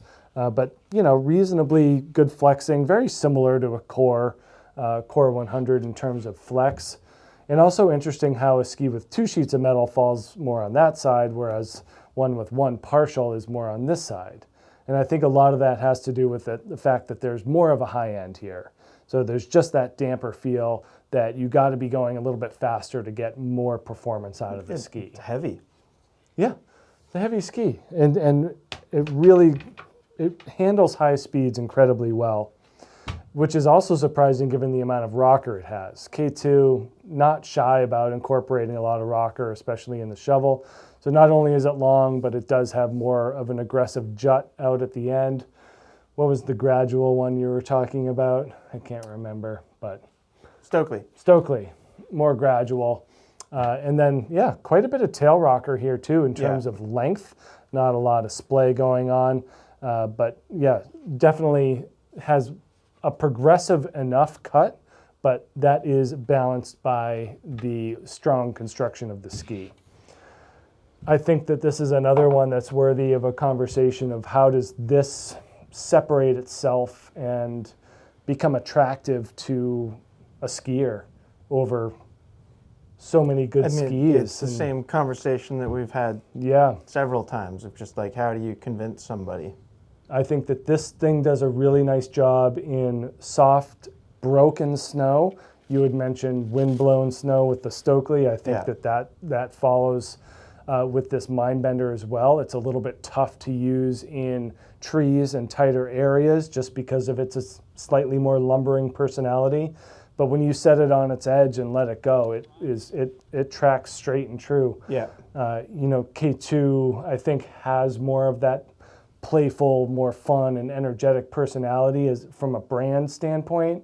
But this ski, and I would also put the 108 Ti in that same category, as just being like, they're different animals compared to most other things in the K2 lineup. Yep. Especially from their capability to be skied aggressively.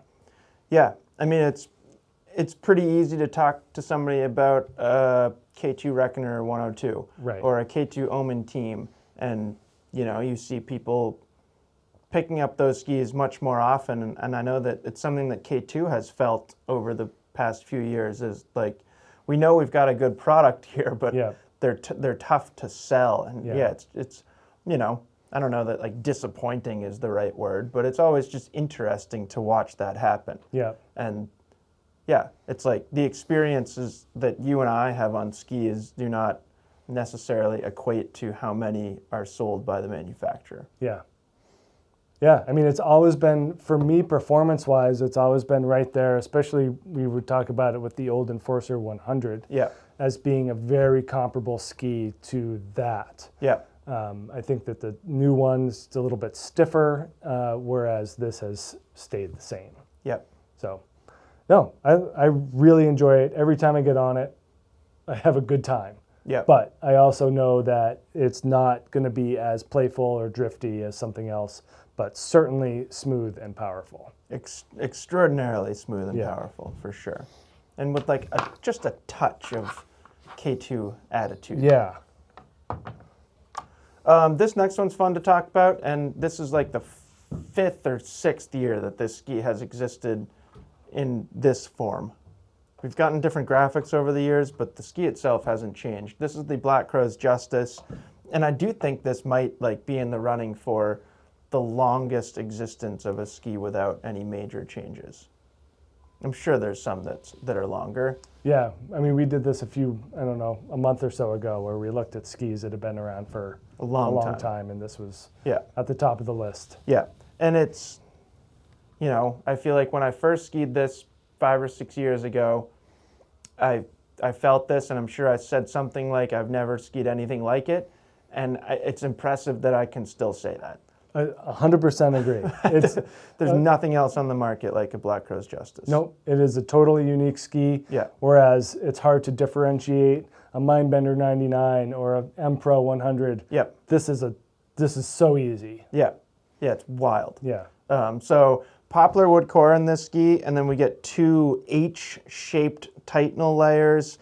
We've talked about it a lot before, but it's full width underfoot, and then it kind of goes into little wings, kind of like the front of the Y in the K2 there. And it's pretty long. You know, the total length of metal is pretty long. The section that's full width is only about that much. And, you know, they're not light. They're around 2,000 grams. This is a 183 here. We're not going to see lightweight skis the remainder of this video. And they're pretty stiff. You know, it's not a soft flexing ski at all. So unsurprisingly, you get a lot of power out of it. Perhaps surprisingly, it is, I think, quite playful. So the first time I skied this, I don't know if you remember the day, we were at Waterville, and it was that day that no one was skiing the trail with all the snow on it. I will never understand that about Waterville. It happened this last year too. Yeah. There's like a couple steep trails that no one skis. Yeah. And they're like the best, I think to me it's the best terrain on the mountain. It's the steepest at least. Yeah, I'm with you. I wouldn't give away too much. There was like 8 inches of fresh snow, and I actually felt this before I ever like really got to test their carving performance. They are so much fun in soft snow. So it's a lot of tip rocker, you know, some of the most tip rocker on this whole wall, especially if you decamber it. Like that's where the tip rocker starts. Yeah, it's a lot. It is a lot. There's not a lot of camber by length, and there's not even a lot of height, but there's still like, you know, we looked at that flex pattern, so it's not like it's easy to push through the camber. And then there's a lot of tail rocker too. So it just gives this ski such an incredible combination of kind of 2 different personalities. To me, in soft snow, it feels like bouncy and floaty and pretty easy to ski. It's pretty easy to release the tail edge. It's like kind of got some surfiness to it. And then you get it on firm snow, 21 meter turn radius, and the thing just rips. It loves going fast. Yeah. It loves being skied hard and aggressively. But again, you can like do fun things like flick your tail out, or like, you know, not like nose butter, but like if you want to throw them sideways, they're not going to fight you with this rocker profile and with that straight cut. So it's such a unique blend of playful, fun soft snow performance and seemingly limitless power. You know, it's like you don't have as much precision because of the rocker profile. So that's, you know, that should be a determining factor. If anything, the next ski that you're going to talk about, Bob, is like kind of feels almost like the opposite. Right. So it's an interesting combination. I think, you know, I do think it's pretty demanding, but in a like really interesting use of the word demanding. Like, it's not hard to ski, but if you want to do like true Justis things, you have to be a pretty good skier. What I think is that it does everything so well, but yeah, you have to be a good enough skier to make it do those. Yeah. I don't find it easily playful. No. You know, it's not like a Pandora 99. No, where you have to be a strong skier. I do think that there's an access point to the playfulness. It is more eager to turn and carve, so I almost think that there's more accessibility from kind of a basic carving standpoint, but then you could be, you know, a really, really strong and aggressive skier and not find a limit. Yeah, that's what I mean. Like, I think even an intermediate could get on a Justis and be like, that was fun. Right. But, you know, you're not, because you're not going to feel stuck like you would on like a Mantra 102 or something like that, where it just feels like the ski is fighting you. But if you want to get this ski to its true potential, you need to be a pretty darn good skier. And it's so cool. Yeah, and as cool as it is and as much fun as I've had on it all these years, like I still don't know that I want one for my ski. I don't need one. It's just, yeah, you gotta, like, you do have to pay attention because it's such a high performance piece of equipment that I don't want to leave that performance to the side. Yeah. And yeah, I would. You kind of feel like, you feel bad. Right. I mean, it's like buying a sports car and only driving at 35 miles an hour. Right, exactly. You can do it. Yeah. But What's the point? right. Yeah.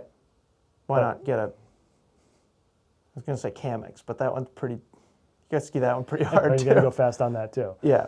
But, you know, it's truly unique and it's really cool. And I feel like we have the same conversation year over year with people who like get on it and try it somewhere, or maybe buy one based off what we say about it and then leave a comment that they're just like, that is absolutely incredible. Yeah.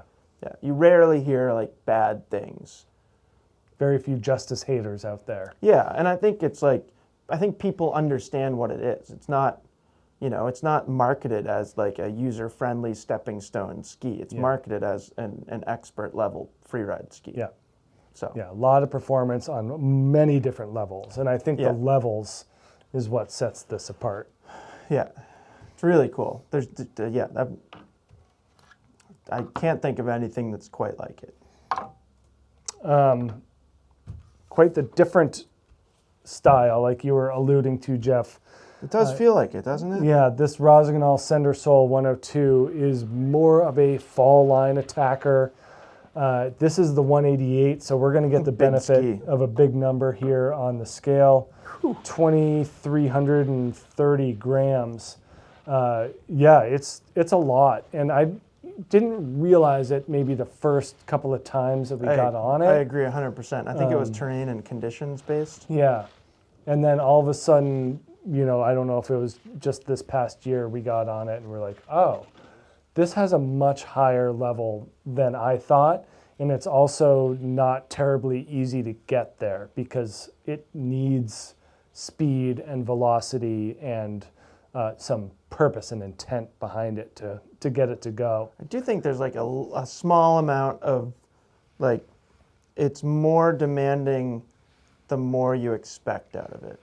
You know what I mean? Yeah. Like if you're just skiing around at a flat edge angle, it's fine. Yeah. But as soon as you start throwing it up at high edge angles, regardless of the conditions of the terrain, then it starts to, you're like, oh, this is a real deal ski. Yeah, and Matt and I did a Sender Soul 102 and a Declivity X 102 on snow comparison this past year, and it was really interesting to get on them back to back and feel just how much more direct of a ski this is and how much more it wanted to charge. Yeah. And frankly, how much better of a carving ski it is than this Armada, which is already really, really good. But yeah, poplar wood core throughout. We do get a Titanal beam underfoot, Rossignol's vibration absorption system in tips and tails, and then air tip here, although that is not doing any favors in the weight department, but it is helping with that swing weight. So slightly easier and more accessible to get the ski from one turn to the next because of that reduced swing weight. But when you're get this thing up on plane, you can't tell. It is just, it's fully engaged, fully locked in, and I think it's pretty impressive because it has, you know, quite a bit of tail rocker. Rocker overall, I guess, but yeah, pretty long, smooth tip rocker here. Very similar to what we saw in, what was it, the Sender 106 Ti Plus. Yeah. You know, like that type of tip rocker, that really smooth feel to it, but way more tail rocker than those older Senders that I really liked, but morphed into these for better or for worse. But yeah, more length in the tail rocker, but certainly not like a Sender-free style of ski. And then 18-meter turn radius, but man, does it feel longer than that. Like if you told me, if you asked which had a shorter turn radius, the Justis or the Sender Soul. Like if you blacked out the top sheets. Yeah. Yeah. And I skied them, even in like this length versus that length. Yeah. I'd be like, no, this has a way longer turn radius. Yeah. So a lot of that does come through the center of the ski where it is a shorter contact point, but overall, this thing feels like it wants to go fast, especially in these longer lengths. The 180 that I'd say we ski mostly does have more mobility. Obviously, you go shorter, you're going to be able to maneuver the ski more. But then it does have a noticeable lack in that high end, that top end feel, but pretty stiff. Rossignol just makes stiff skis, don't they? You know, between the Arcade series and the Sender Soles, even the 92 is a stiff ski. Sender Free 100 is not terribly stiff. It's stiff-ish. That's where I like to live. Yeah, in that flex range. And in Rossignol's ski offerings. Right. And I was actually going to say, I didn't want to stop you. I feel like this ski now complements the Sender Free 100 very well. Yeah. Like, it almost makes this, this makes more sense now. You know, because when they first came out with this ski, there was a lot of talk about, like, harnessing the feel of the old Soul 7. And, you know, I was, like, willing to get along, or to go down that path and, like, have that journey with Rossignol. And I did ski it, like, on some terrain at Deer Valley where I was like, this is really easy to ski. And I was on that 180, too. Yeah. So maybe a little bit of a difference there. Now that the Sender Free 100 exists, I mean, that ski is far easier to ski, which allows me to kind of think of this in a way that I feel like is more accurate. You know what I mean? Yeah. I don't know. I think this is a phenomenal carving ski and does not flinch at high speeds or on firm snow. You can push this thing to as hard as you want to go. It'd be kind of cool if they took it and, like, made a 94 version. Yeah. Because the Sender Soul 92 is built so much differently. Yeah. Well, and the Sender 94 Ti was a really fun ski. Right. Really active and super versatile. Right. And yeah, I think that this thing, if you're in an area which is more open bowls, like not as good in tighter, more technical terrain, but if you're open and letting it run, it's hard to find more power and confidence than in a Sender Soul 102. Yep. But I think it certainly is more in that expert category. Yeah. Yeah, I agree. Yeah.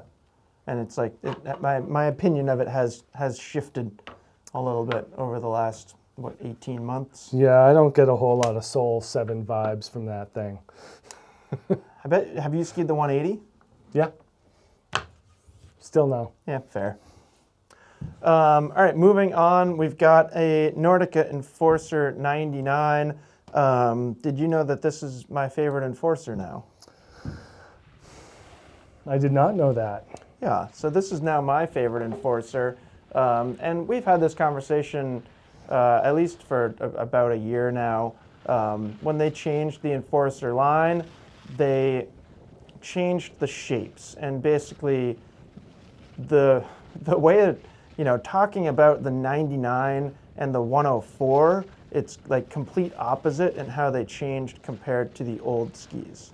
So this now has more tail rocker than it used to, which I really, really like. And the 104 has less. So it's kind of just an interesting progression of Enforcers in general. They're still built like pretty much the same, that performance wood core, 2 sheets of metal.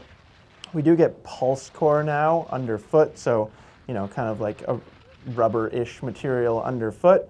And that's about it. So not like complete wholesale changes. This is the second year for the new version of Enforcers, so it's not like a change from last year, it's a change from 2 years ago. They're still like pretty stiff, pretty heavy, pretty powerful, very powerful skis. So 179 in length, and we're call it 2,000 grams exactly. The scale's waffling between 2,000 and 2020, depending on how close Bob stands to it. And yeah, they're pretty stiff. You know, Enforcers have always been pretty stiff. That's their intention. These are strong, powerful, all-mountain / freeride skis, and they always have been. You know, if Nordica took that away from the Enforcer line, they'd have to change the name. Yeah, it would be something totally different. Completely different, yeah. And then the shape, like I was just talking about, they tweaked the tail a little bit. The tip is about the same as it used to be. I know the ratio of rocker to taper did change a little bit, and that's always been a fun Enforcer conversation. So this line on the base here, that's where the rocker starts. This line indicates the widest point of the ski. I think on the old Enforcer 100, it was longer, that relationship. I don't remember exactly. I forgot. I think it was, because it's like a little bit quicker engagement now. Still quite a lot of camber underfoot, both in length and rise. And then, yeah, for me, thankfully, the ski's got a little bit more tail rocker now. Yeah, I don't think it's just you. I think that's it's almost a broad, it's very broad appeal. It's not just me. It's not just you. Yeah. I'm just being selfish. Yeah, that's fine. So it's still a very nice rounded finish to the tail. And then this ski's got an 18-meter turn radius. And I'd be curious your opinion, Bob, on this wall. Let me double check here. I like carving on this ski more than anything else on this whole wall. I'm close. What's your ski? This or the Mantra 102. That's the one I was just looking at. And then, but if I'm on packed powder, I might have to Kaizen? have a Kaizen. Oh gosh. I know. I really like it. I might just leave. I don't dislike the ski. I just don't. Yeah. I don't find the same like carving prowess. Yeah. So no, I hear you. I love the vibration damping of Enforcers. They've always been so smooth and like so confidence inspiring at speed. They just make you feel so comfortable when you're going really, really fast. They still have that, like that personality has 100% carried over to the newest versions of these skis.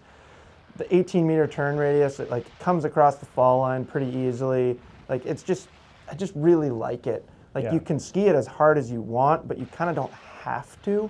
You know, you can relax a little bit, and the shorter radius is going to bring you along and like encourage you to make a turn. And if you want to gas pedal one and make a really crazy powerful turn, go for it, and that's going to feel fine.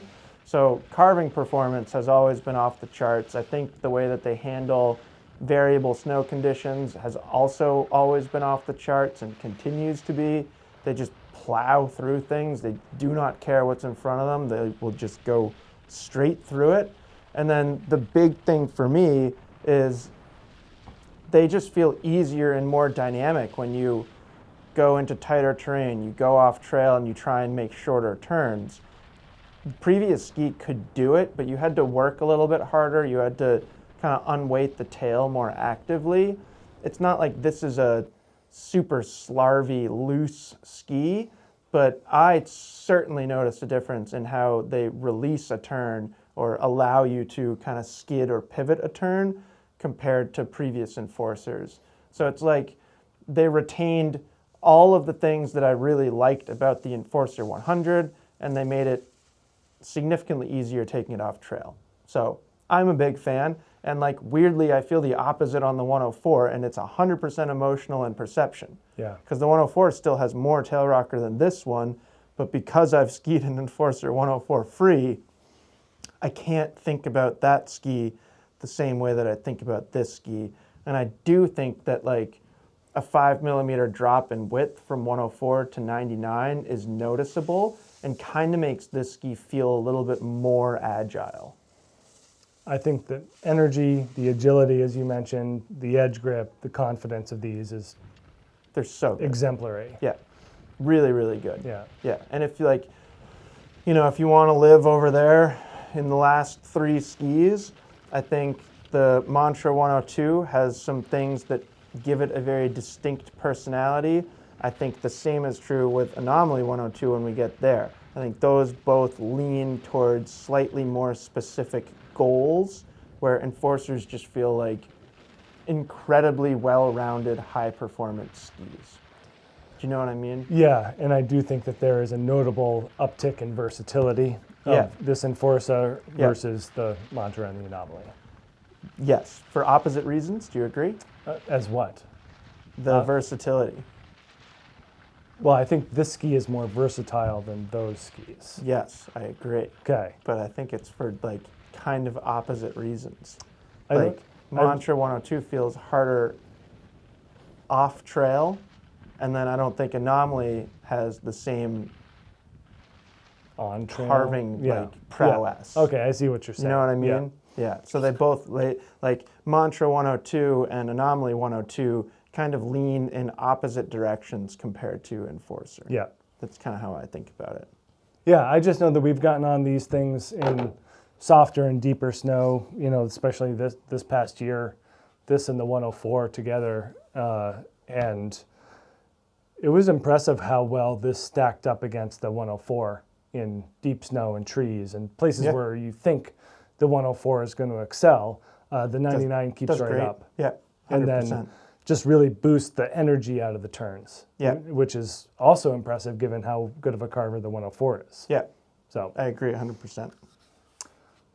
Yeah, I think that there's a lot of similarities between these last three. And I also feel, and I don't know if you feel the same way, that these last three skis, the Enforcer, Mantra, and Anomaly, I feel like that grouping used to be bigger. Like, don't you feel like that side of the wall used to extend? Like there used to just be more really strong skis with a lot of metal in them? Yeah. Kind of. of. Am I making this up? No, I don't think so. Prisoner of the moment. MX-98, MX-99, you know, that ski was always squarely in that conversation. I'm struggling to think of others off the top of my head, but yeah, I do agree with you, which I think is a good thing. Right, for most skiers. Yeah, I think do you really need more than three choices like on the far end? No, you know, if especially when there's a Sender Soul 102 and a Justis and a Paragon 101. Like all those skis are perfectly capable for the vast majority of skiers. Yeah. I just feel like I hear from time to time like no one makes a X, Y, or Z anymore. And it's like, well, I think those people are loud. Yeah. You know, like they're very vocal.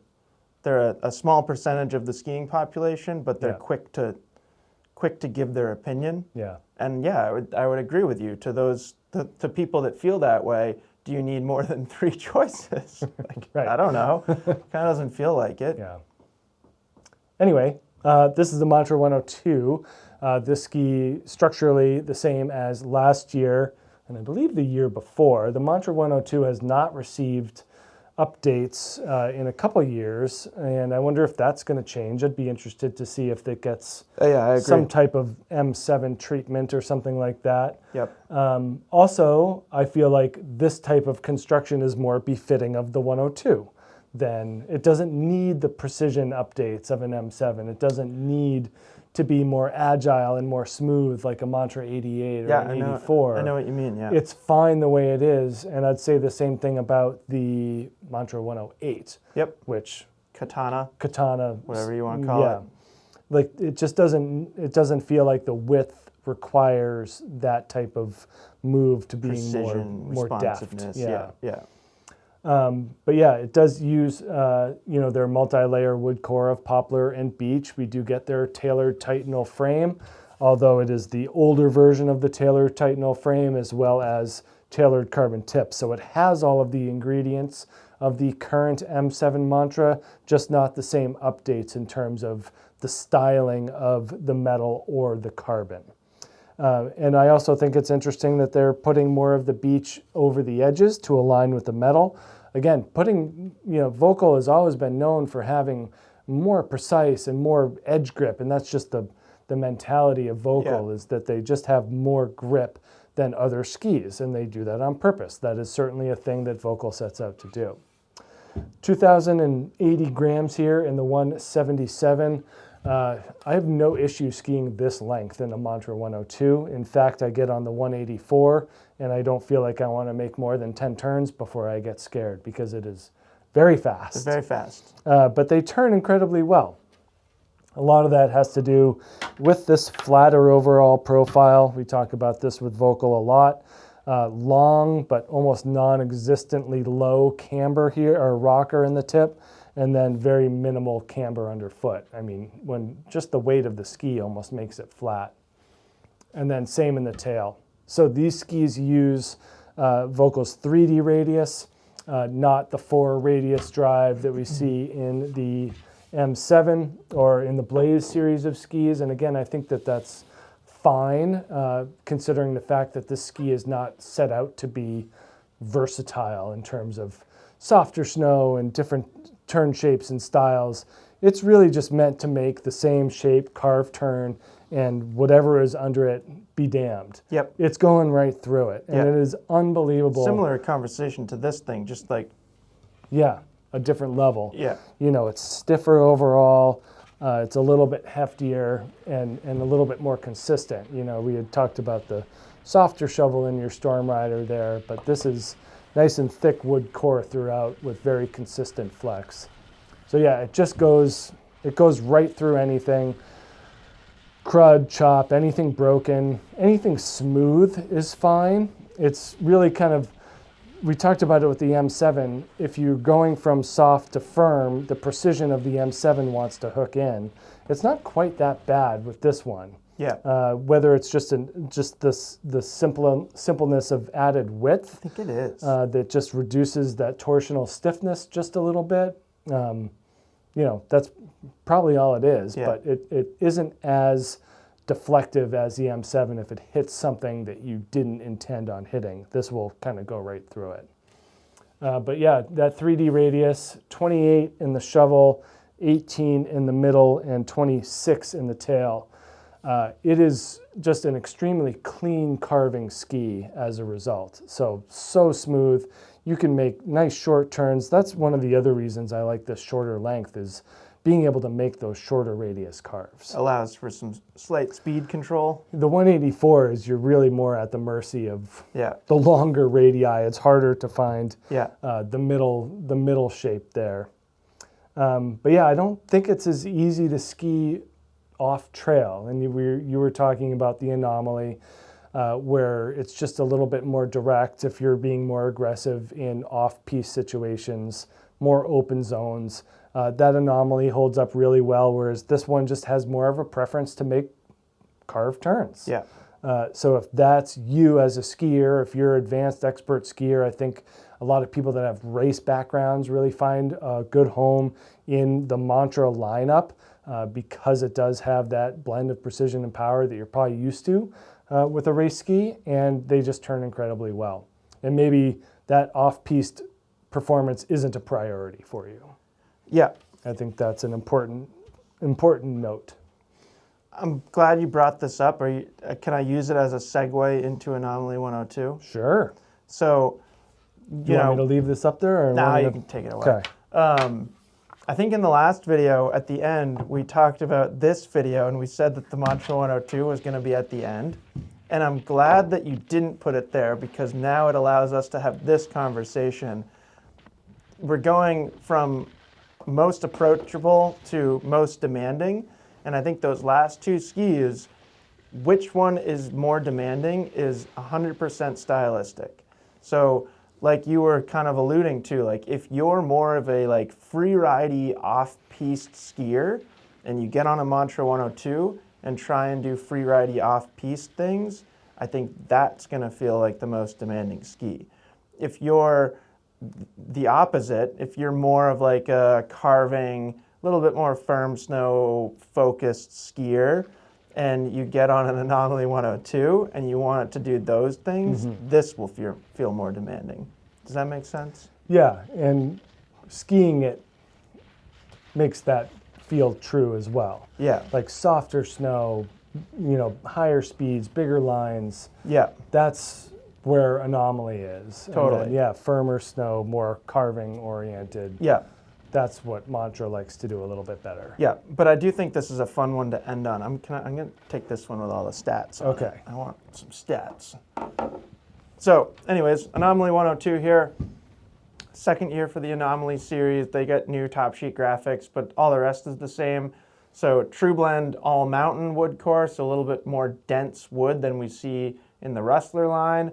And then we get those 2 sheets of metal, so full width metal under the core. And then the metal on the top is cut into basically 3 kind of longitudinal portions, and they are not on the same plane of existence.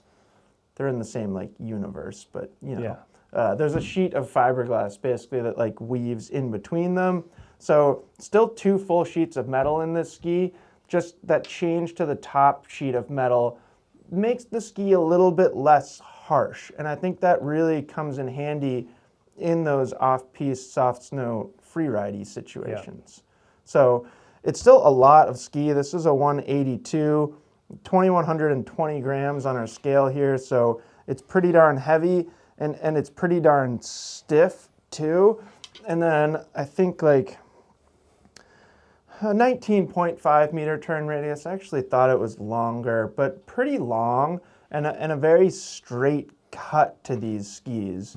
So, you know, I feel like when you hold it in your hand, like it looks so straight. You know what I mean? Straight, flat. You know, we do have that the moderate splay in the shovel. That's the only thing. I mean more side cut dimensions. It like looks so straight to me. Yeah, it's because it's got such a flat tail. Yeah. So there is tip rocker in this ski. Not like Rustler. It's that kind of like lower rise and then goes into the tip. A lot of camber underfoot and even a lot of camber height too. So you get a lot of support from that portion of the ski. And then the tail is very interesting because it's long rocker, but there's like no splay. So it's useful if you know how to use it. And I really enjoyed, for a lot of different reasons, but one of them was because I got to really appreciate what this ski can do.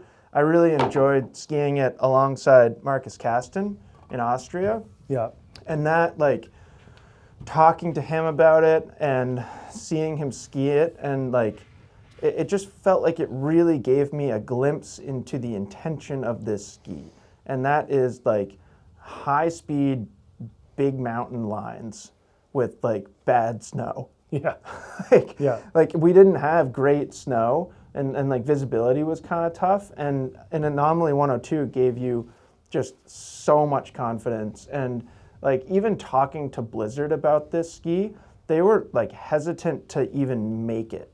And there is a big jump in the ski's feel and what it wants to do when you go from Anomaly 94 to Anomaly 102.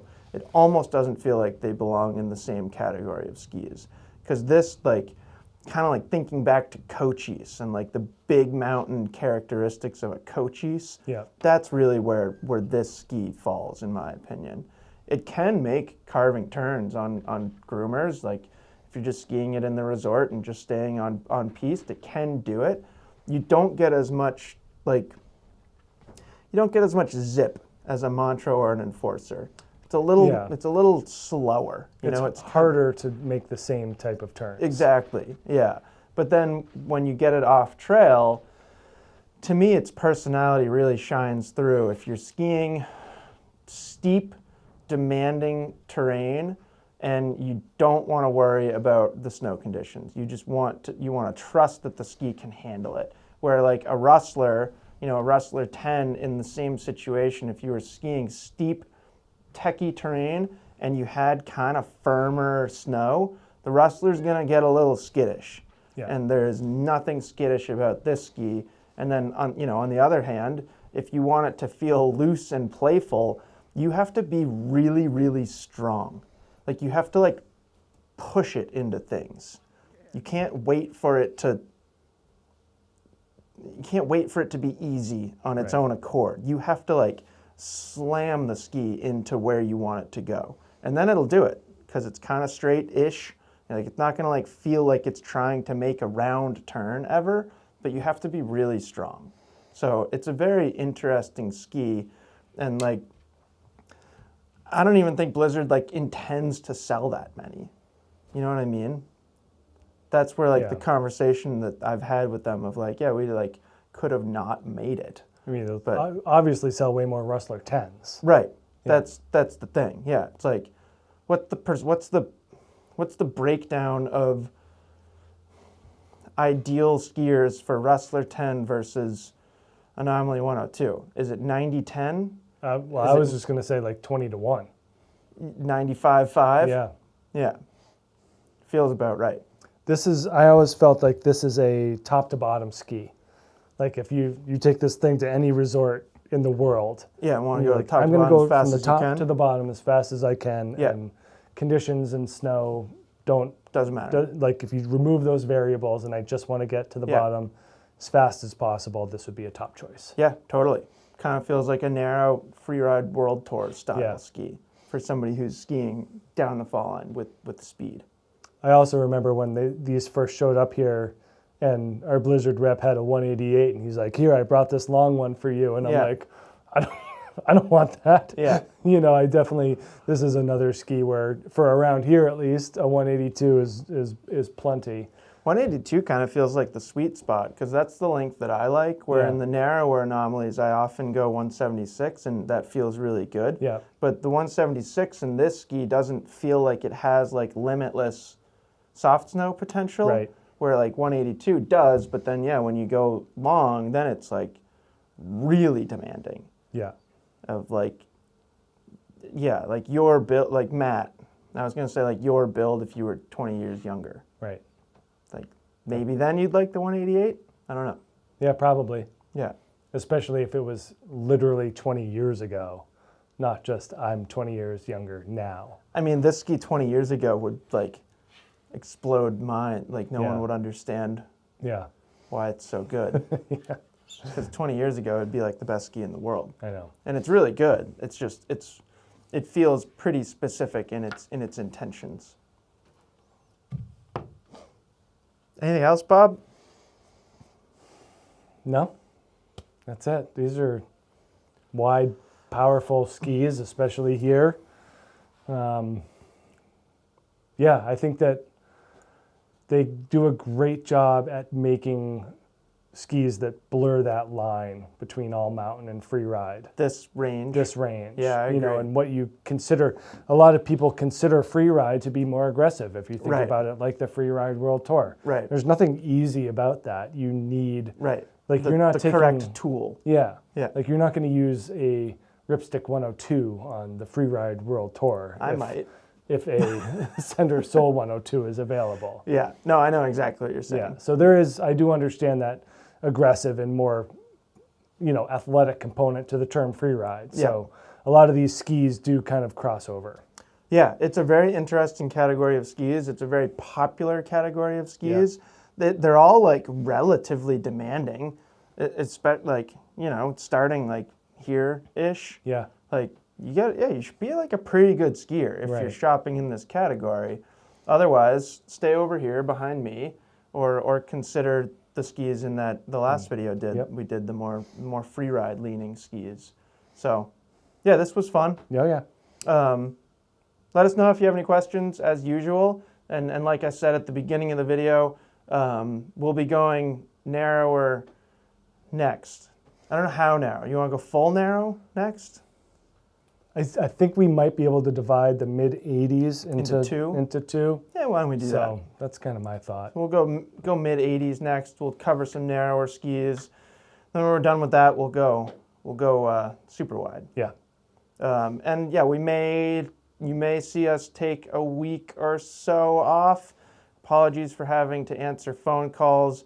I have to have surgery tomorrow, so that's why we may take a little time off. But it wouldn't be more than a week or so. Worst case scenario, if either you or I is not up to it for our own personal reasons, then we'll just throw Matt in here and make him do it himself. I bet he'll love it. Yeah. So yeah, let us know if you have any questions, and we'll talk to you soon. Bye.